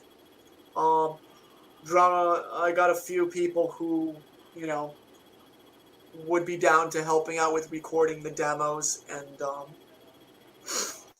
basically, what the plan is, I'm gonna do it a little bit different than what's going on with the original band scene. I don't know what the original band scene's like in California, but here on the East Coast, it's very poor, so to speak. For example, they'll have 5 or 6 bands play in one night. And Yeah. they're like telling each band, yeah, you get a 30-minute or a 25-minute set, and then you break down. We're going to give each band $50. Hmm. And you'll be lucky if you get 50 people in the place. So I'm going to go a little bit different and start off as a opening act like bands used to do, opening for Rock of Ages or any of my tribute bands, where when we There you go out on go. stage, there's already a couple hundred people out in the audience. There you go. Yeah. And already my Marshall rig is going to be there because I'm playing in the band afterwards. So I want to start opening for tribute bands. I want to be known as like, okay, this is who we should be getting to open for our tribute band. You know, to get the band name out there, to get our faces seen, and to get some recognition. Because the more people that see you, the better. So that's the plan for Scarlet Serpent. And then once the demos are really good, I've been approached on a few occasions by by a guy by the name of Anthony Esposito. He's a bass player. I know who He he is. Yeah, he played on and helped write and record the first Lynch Mob record with George Lynch. He Yeah. plays bass. Yeah. And he's currently with Jakey Lee and Red Dragon Cartel. Yeah. So I'm going to get the demos of the songs done, because usually what happens is a lot of people will go, for example, Anthony's a producer, so he likes to help in the writing process of the song. And, you know, a lot of people would usually, for example, they'll go in with maybe 1 or 2 songs, you know, somewhat finished. He'll rearrange stuff for them and he'll have a hand in writing more songs. I want to go in there with everything already finished, complete. These are the songs. We just want quality recording. And the last time I ever spoke to him, he had mentioned, you know, if the songs are good, I'll see what Jakey Lee's manager thinks about them.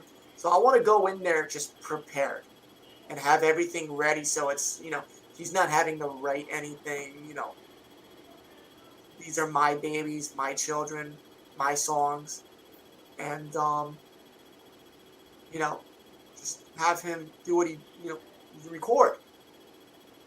And, because when I did American Idol, after they aired my segment, I got a call from him. He's friends with me on Facebook.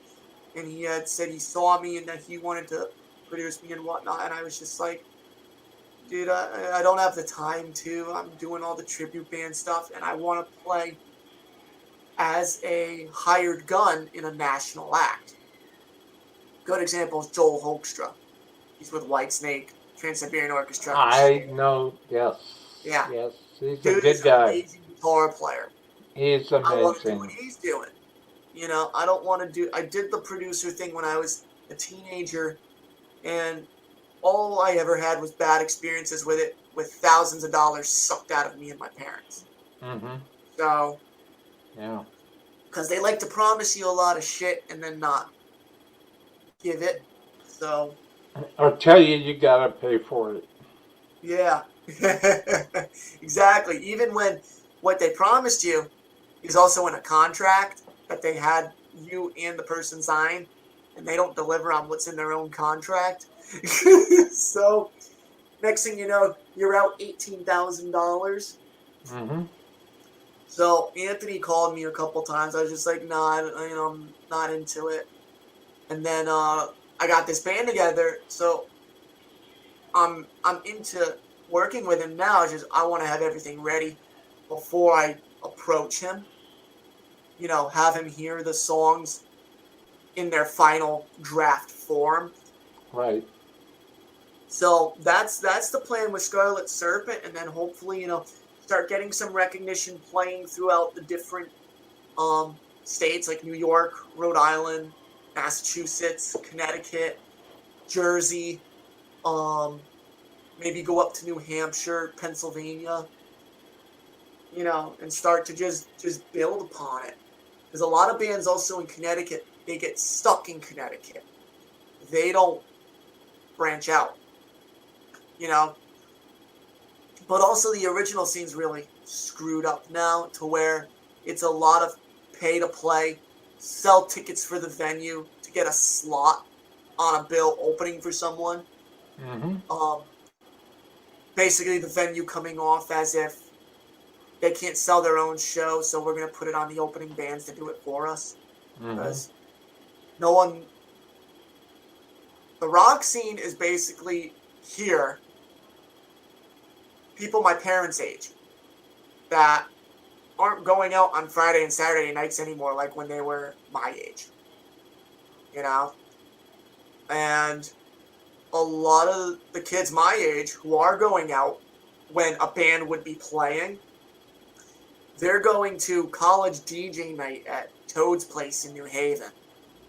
They're not going out to see a band. My goal for Scarlet Serpent would be to appeal to those kids so much that they would ask us, would you perform on college night instead of the DJ? I want to build... The Cars did it. What was that? The Cars did it. Yeah, I know, yeah. I want to appeal to the kids my age, because that's the fan base that's going to make us go somewhere. Do it.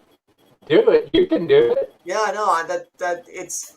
And I'm also being now very careful and picky on how I do things with this band, because I was pretty careless and didn't give a shit in the past when I was originally doing my own thing. And I can now see why I didn't really get any results out of it. So now I'm just being very careful and picky. I call the shots. I make the decisions. It's my band, and no one's going to get in the way of that. Just like, for example, Richie Blackmore with Rainbow. His band, he calls the shots. And, yeah. So, what did Dr. Dre write? So let's hear about that. Let's hear about the shirt and the air quote audition submission. Oh, okay. So the RATT thing. Gotcha. So start off with the shirt. Actually, no. I'll start off with the basis of this. I think it was back in March, right before the quarantine happened. I saw a article on Blabbermouth with Juan Crochet of RATT, the bass player. Mm-hmm. And he had mentioned that the second guitar player, Chris Sanders, left in December. And they did one show as a 4-piece without him in January. But Chris had left, and they were looking for a second guitar player. They need a replacement. Now, this was in March. Chris left in the end of December. They still had not been able to find anyone by March. So I started getting the idea of doing a video like the one I did, of where I play the best iconic solos from Warren DeMartini and try to get their attention.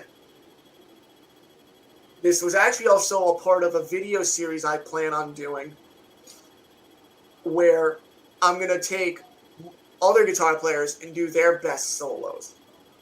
So, because I've had a lot of people start giving suggestions on who I should do next. And George Lynch and Dawkins seems to be the one most people say for me to do now. So I am going to, that's going to be actually the next best of video. It's going to be George Lynch and Dawkins solos. But I ended up doing the RATT one. So I saw that article in March. And March was when I was doing the Randy Rhoads and the Van Halen Facebook concert. So I didn't have time to put a video together the way I professionally did it, with recording the tracks and videoing it and syncing it all up and making a video. Come April, I start doing the video the second week of April. I started producing it and recording. And I think the day before I put it out, Blabbermouth put out another article with Juan Crochet, the bass player from RATT. And again, he stated they still have not been able to find anyone to replace Chris Sanders in RATT, the second guitar player. So now this is 4 months, and they still have not been able to find a replacement. And you would think a band like RATT would be easy to find somebody to fill in on guitar for. Yeah. Because I don't know if you've heard of a guy by the name Jimmy Bell. He's the new guitar player for Autograph. He replaced Steve Lynch. So, Autograph. Yeah, Jimmy plays with a band called House of Lords. With Greg Ciafria. Yeah. And what's his name? James Christian is the singer. James Christian, yeah. So Jimmy plays with House of Lords. Jimmy's now with Autograph. And Jimmy told me usually these bands, they go through a talent agency in LA that has guys lined up. Yeah. Ready to do a gig. So I'm surprised. I'm like, RATT's in LA. It's been 4 months. They can't find anyone. Might as well throw my freaking name in there with a video and be like, look, I'm 21. You have another young guitar player in the band. His name's Jordan Ziff, who played with Marty Friedman. Jordan's doing all the solos and the Warren parts. I'm like, look, Jordan's young. He's got to be in his 20s too, just like me. I can easily play the stuff just as good, and I can cover all the rhythm parts. I don't mind not playing a damn solo the whole night. So I did the video, and I included in the video what you saw. I included the picture of the article from April, where they said they still have not been able to find a replacement for Chris Sanders. That was actually the title of the article. RATT still have not found replacement for Chris Sanders, which I put in the video. And then I mentioned that I'd love to audition, and I hope they see this video at home, because consider this my audition tape. And I was wearing this shirt. That's right. This shirt is from the 1985 Invasion of Your Privacy tour. So this shirt was my dad's, and I had picked a box up from his mother's house. I want to say a few days before I started filming. I had everything recorded. I hadn't filmed anything yet. So I start filming, and we pick up this box because my dad said there was some old clothes in there from when he was a kid. You know, and this was in the basement of his mother's house, which was like infested with mice and stuff. So everything was dirty with like rat, mice droppings and stuff. And so we didn't even go through the whole box because he was afraid there was going to be like a rat in there that was going to, bite him if he put his hand in the bottom of the box. So I took a couple things out of it that I liked, and he took the box and threw it out in the garbage can. And I'm in bed that night, and I'm like, there's got to be more shit in that box that he just doesn't know about. I go outside in the freezing cold, because it hadn't gotten warm here yet. I take the box out of the garbage can. I put some gloves on. I start digging through the box. And I get to the bottom, and I see this purple shirt. And I pull it out. And I shit you not, I look at it now and I think of it almost as like fate, like it was meant to happen sort of thing. Yeah. Because I was going to start filming the video the next day. I pull the shirt out, and it's this shirt. And I'm like, there's no way that I'm doing all this RATT stuff right now, getting all excited about trying to get the attention of RATT so I can audition for them. There's no way I'm doing all this, and this shirt is in the bottom of an old box from my dad's mother's house, and it just happens to be in there. You know what I'm saying? Beautiful. It's almost like it was meant to be, So, yeah, I did the video, and then I ended up, what did I end up doing? Put it on Facebook.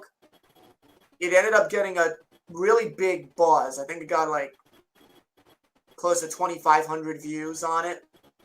That's All the fans on my Facebook are amazing because a lot of them went and posted the video on RATT's Facebook page and tagged the band members in it for me. And wow. Somebody in the comments who I'm friends with, he mentioned, how do we get the guys in RATT to see this? I did a little research. All 4 of the guys have personal Facebook pages. Mm-hmm. So I tagged all 4 of them in the comment on the video. And the other guitar player, Jordan Ziff, saw the video, liked it, and left a comment saying that he really liked it. He thought it was really cool. And I put it on Instagram as well. A bunch of my friends on Instagram reposted it and tagged RATT, Stephen Piercy, RATT's booking agency, TKO Booking. And then I also emailed it to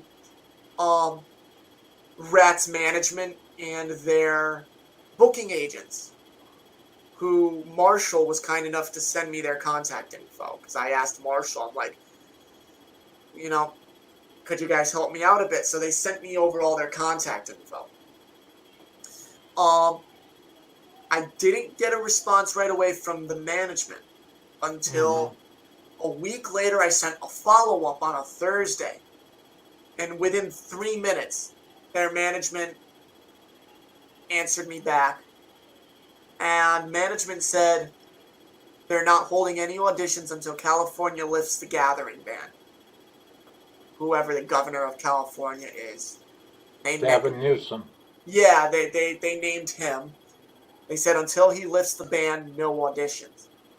So I responded back, hopefully that you'll keep me in mind when you start holding auditions. And then a good friend of mine, I won't say who, is friends with Stephen Piercy. Okay. I've known Stephen since the 80s. Mm. He's taken photos of RATT. That's kind of the hint there. He's a photographer. Pretty famous photographer. Oh, that's great. I've worked with. And I sent him a message like, you know what, could you send this to Stephen for me? my friend, he really liked the video production on it and the whole video. So he's like, yeah, I'll send it to Steven for you. About 5 minutes later, I get another email. He says, I just sent it to Steven. Good luck. So, as far as I know, I haven't heard anything from Stephen Piercy or from anyone, but, yeah, the friend of mine, he was Ozzy's photographer, and still is Ozzy's photographer. And he photographed every 80s hair metal band you could think of for all the magazines. You've probably seen his name. And, he's, yeah, so he sent it to Steven for me, and that's, that's been the extent of it so far. I put it on YouTube as well. I sent you the YouTube link for it, and I love it. I love it. Within a week, I had 1,200 views on YouTube, and I didn't even post a link to it anywhere. I just put it up, and I was like, wow, it's got 1,200 views. Now it's close to 2,000. That's what you want. Yeah. And it's got now, yeah. Now start sharing it out. Start sharing it out. Yeah. I mean, I went and started resharing the Facebook video on a bunch of Facebook groups because I'm in a Warren D. Martini RATT group, so I shared it there. But yeah, it's just been getting a great response. Everybody's That's wonderful. Everyone's been saying that, dude, you should totally audition for him. You'd be stupid not to. Everyone's saying they think I'd be a great fit for the band. I play all the music. I love all the music. Everyone's, that's been the feedback. Everyone thinks I'd be a great addition to the band, and that, I would do pretty well. Well, this is what is where I'm going to go right now. I have a question for everybody that's been hanging with us, and thank you, everybody. Thank you for hanging out and listening to the conversation that we are having. I have a question for everybody in the chat. Leave a comment in the comment section below. Would anybody like to hear Dom play? I would like to hear Dom play. I can't wait to hear Dom play. I want to see what everybody in the chat has to say. Because after all, everybody, I'm doing this all for you. I don't make any money doing this. I'm not paid by a brand. I'm not sponsored. I'm just doing it because I believe in the power of music. And because of my personal ties with music and my brand, Guitar Streaming 352. No. So while I'm waiting for the chat room, Dom, do you have any questions for me?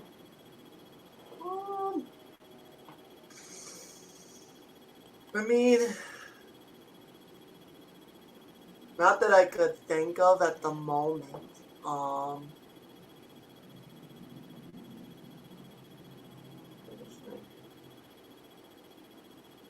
No, not that I could think of. Well, are you ready to go? Are you you're feeling loose? You're feeling good? Yeah, I mean, if you want me to, I'll play no matter what. If people don't want to hear it or do want, I mean, because I remember you would ask me if I would play a little bit. I said, sure, I'll play. I mean, well, pay attention. Check this out. Yeah. I mean, rock it out. Edwin Crown says, rock it out. Cutter Savage says, let's hear it now. Dr. J says, rip it up. Get ready for your laptop to catch fire. Dom, the floor is all yours. Trying to figure out what to play, if I should play with a track or something, or... So I was thinking earlier, maybe I would, I like to get my soloing down. I like to just put on a backing track and rip. I hope my stuff isn't too loud that it.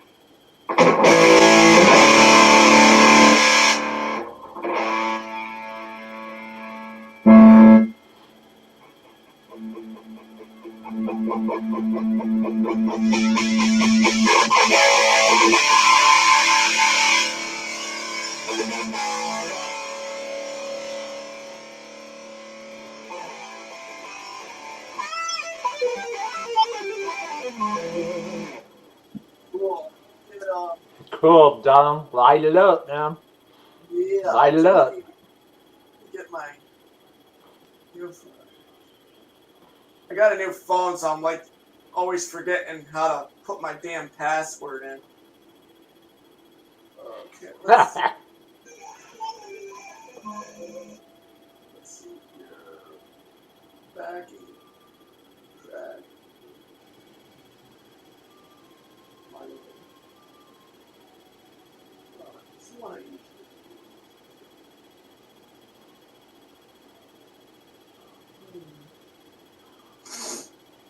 Let's see.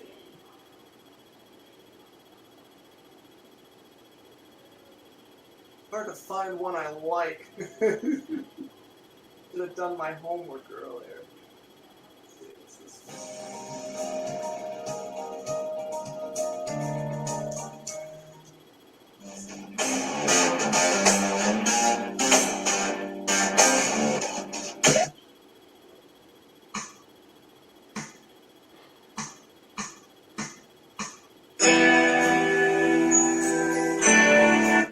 that one sucks. That actually sounded pretty good. Yeah. How's that?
Very good, Don.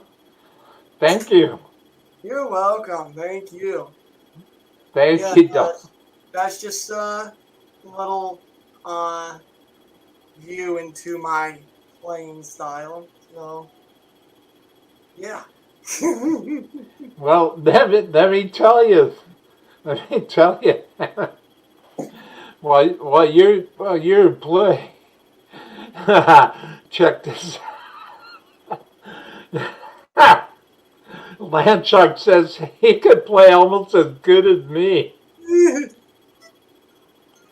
Uh, Evan Grant said something. Cutter Savage, nice shred, man. Nice Thank shred. you. Thank you. Sean Zimmerman, put put that guitar out, laugh out loud. Thank you. Thank You're you, welcome. I Dom. mean, next time, if you want, I'll have some songs prepared, and I could always play those for you next time. I'll actually do some songs. I would love that. I Yeah. would love that. I would love that. Let me tell you, is there, and we'll talk about that off camera. Mhm. Let me thank you. Yeah. Let me ask you, with all the links in the show description box below, Mhm. with all the links, are there any of those links that you want to talk about real quick?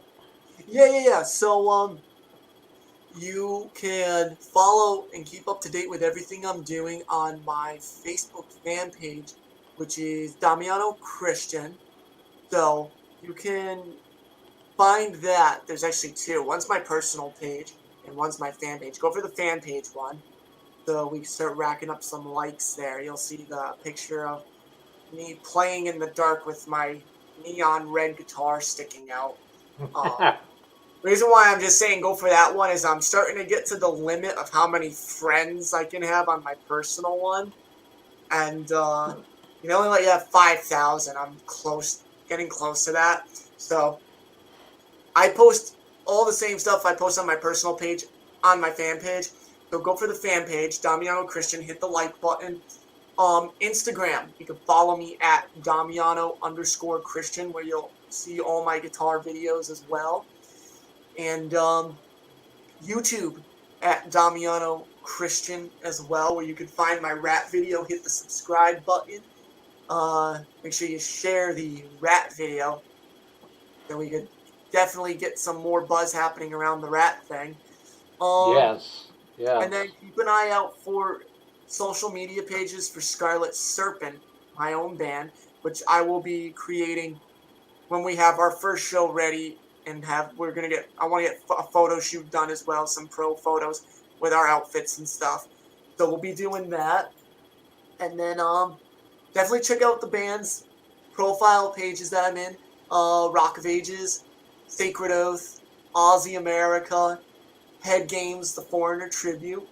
And that's awesome. If anybody wants Skype guitar lessons, give a call to the Rock House School of Music and tell Kathy that you heard about school through Dom, and she'll put you with me as your guitar instructor.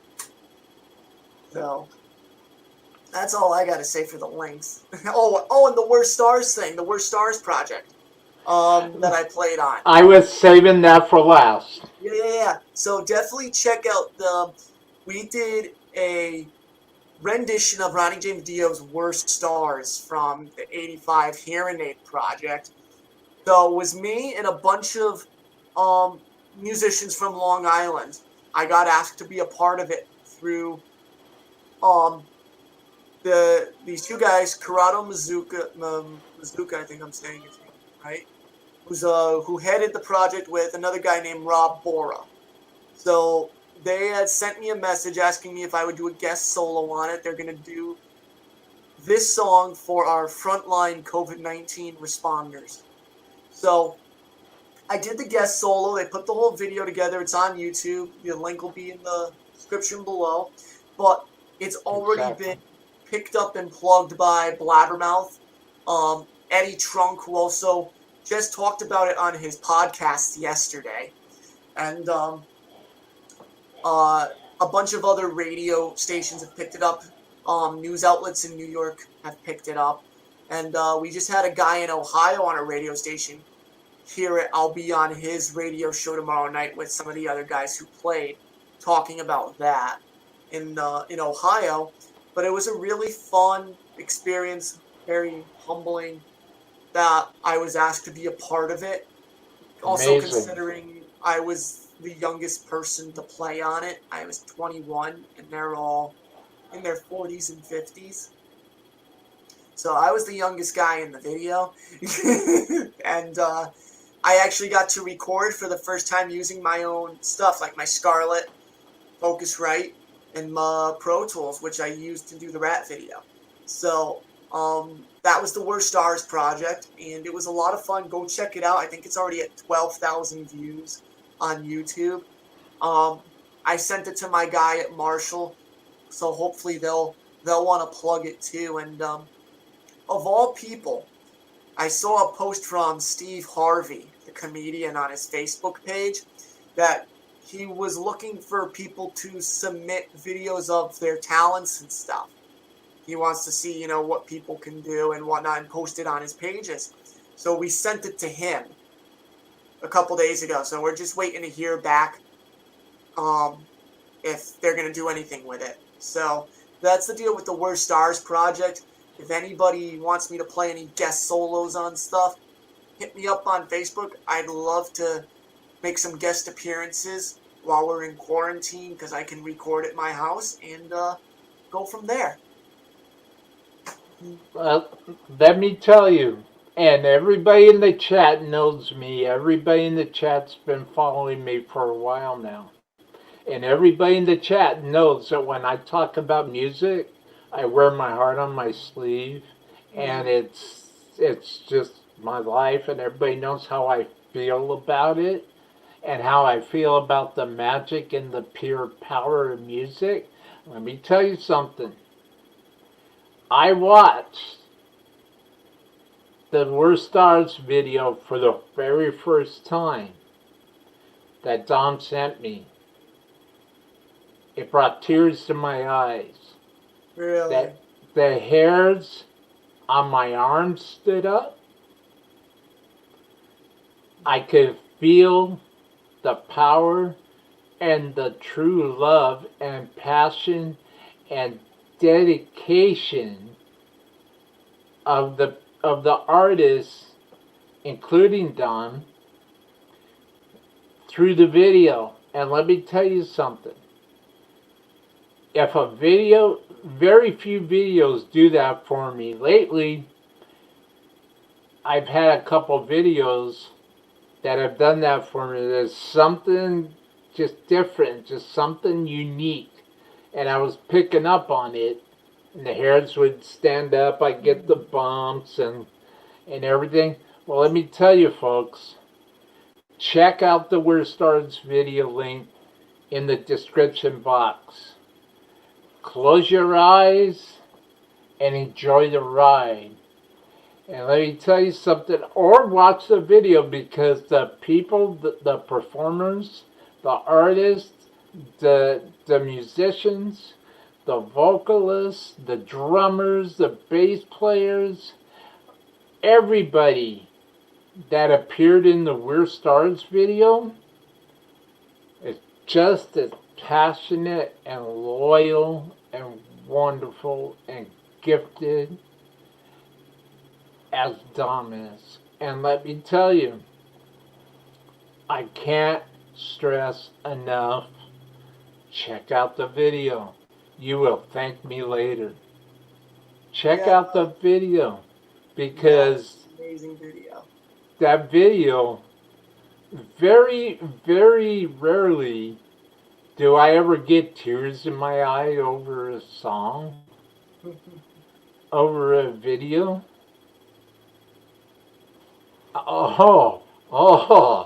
Check this out, Don.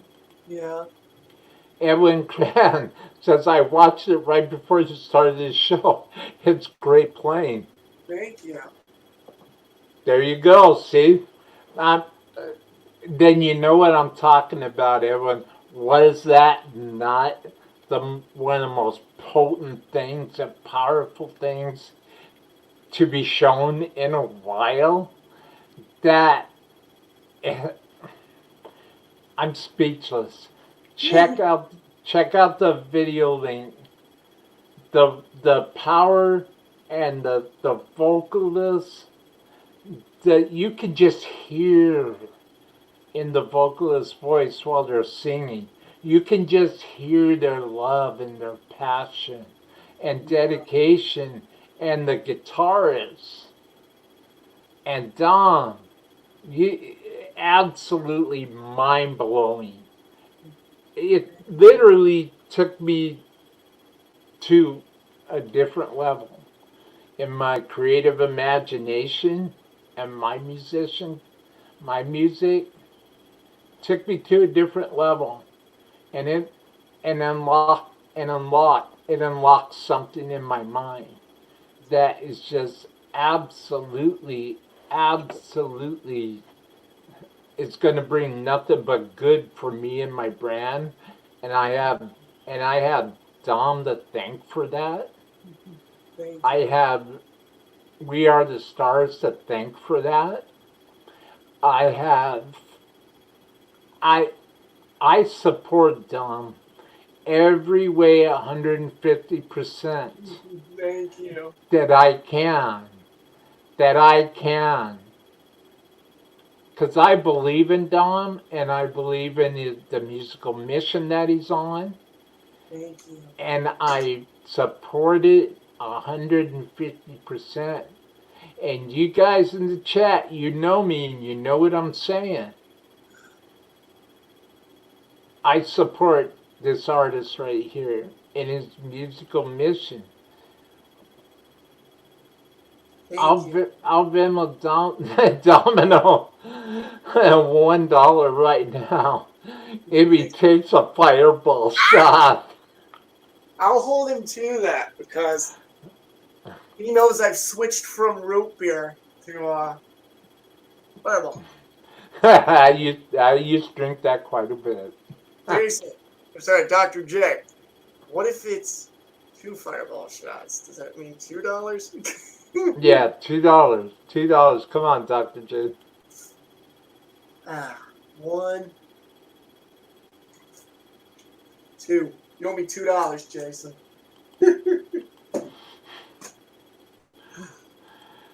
So. Well, this has been wonderful, dreamers, and if anybody in the chat would like to wish Dom a belated birthday, now would be the time. And oh, exactly, Dr. J, legend. you, my friend, you've got it. You have it, and I want to support it. I believe in it. I feel it. I love it, and I want to support it. Thank you. So we talked about this a little bit, but what I'll say, in case there's anybody in the chat that would like to come on the show, I'm trying to build a regular monthly guest list. Yeah. Of people that will come on the show every month. The same people with new music, updates, hangs. Come and hang out. Yeah. And Edwin, happy birthday. Thank you, Edwin. Happy birthday, Don. Well, guys, I would like to thank everybody for hanging out for this special artist edition of Artist Talk. And don't forget, guys, I have big plans for the show this year.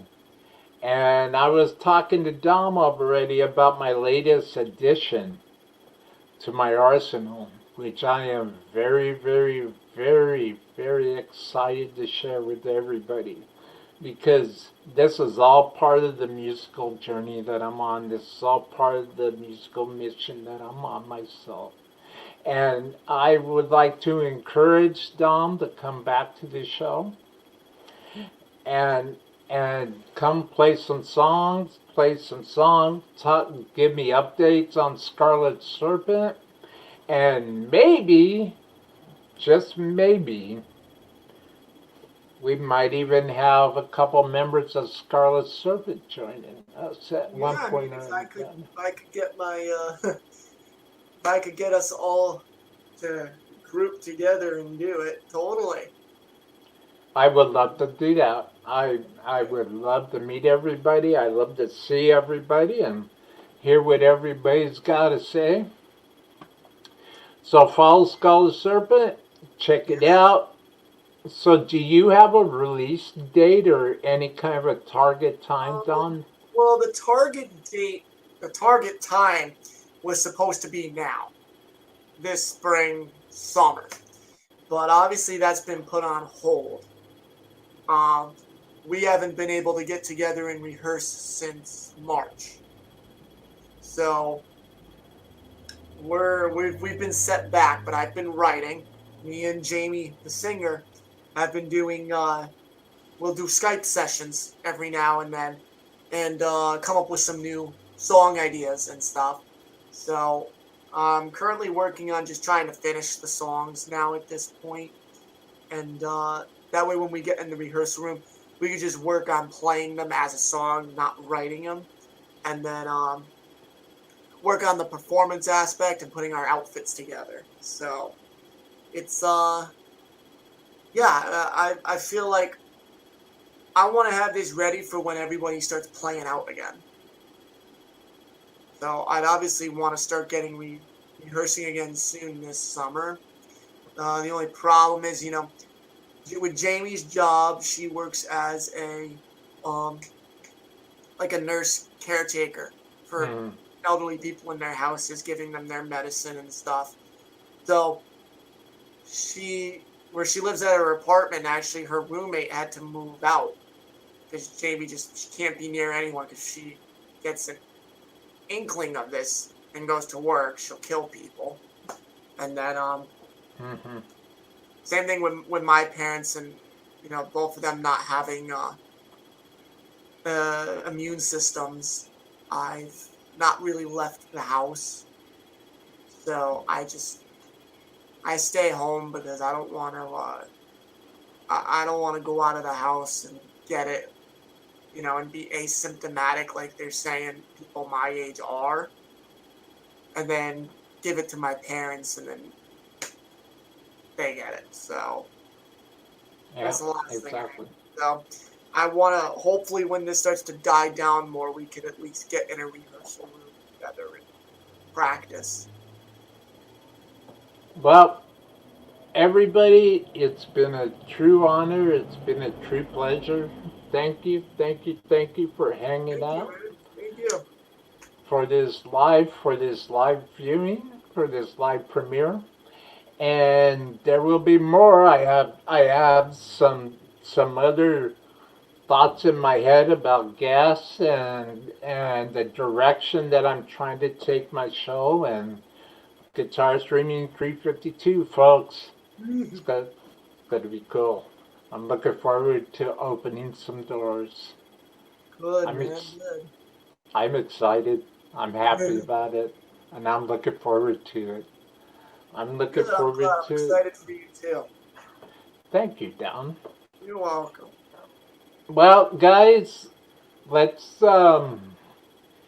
Don is a monster player and a very kind, sweet man, kind, sweet soul, and I thank you, Don, for your time, for your talent, for your early wisdom, and all the things that you've learned in a very short amount of time.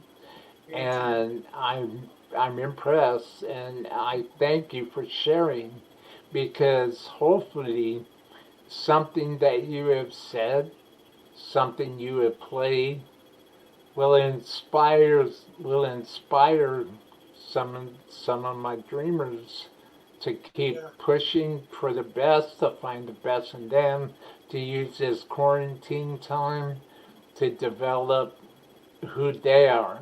Yeah, definitely. And I would love to have your bass player on with you. Yeah, my sister. And I would love to have her on with you when you come back, if that would be possible. And I can totally get her to try and do that. And I want to base a show around Scarlet Serpent. Okay. So that's my basic goal here. Okay. And also, well, check this out. Dr. J, great job, real story. Oh, thank you, Dr. J. Thank you. It means a lot to me. This is what my life's all about. It's what I love, and I thank you for tuning in. Thank you for being my fan. Thanks, Jay. That's okay. Evan Cran, great show, guys. Thank you, Edwin. Thank you, Cutter. Cutter, rock on. Cutter, dude. Dr. J. Yeah, thank you, Dr. J. Thank you. And I look forward to hearing from you more. Thank you very much. Well, guys, next week, I'm hoping to have a whole new episode of Artist Talk. It's been kind of hard to get guests with the quarantine and everything, but I'm not going to make any excuses. And there's plenty of things. Subscribe to my channel. Smash that bell notification, because now that I'm home, there will be a lot more content going up. I have a few videos that I'm writing a script for right now. Nice. It's going to be cool. I can't wait. Good. I have a few surprises in store. Nice, dude. Thank you. Thank you, everybody. Dom, if you hang out. Oh, somebody else commented. Somebody else commented. Whoa, Johnny Bean's here, man. Hey, Johnny Bean. What's up, dude? Cutter's saying, hey, Johnny. Everybody loves Johnny Bean. That's another good guy. I'll tell you, that's somebody else who's been on my show a couple times. I love Johnny Bean. He's a great guy. Thank you, Dom. You're welcome. Thank you so very much, and I look forward to spending time with you again. Me too. So hold on, Dom, and I'll be right with you. The comments keep low. Oh my. Sean Zimmerman saying hi to Johnny. All right, guys. Leave each other comments. Share the stream. Share the video. Don't forget to check out Guitar Streaming 352 on Facebook, on Twitter, on Instagram. Be sure to like and share my show so together we can inspire somebody in a positive way and be a positive light in somebody else's life, guys. Subscribe. Subscribe. Smash that bell notification.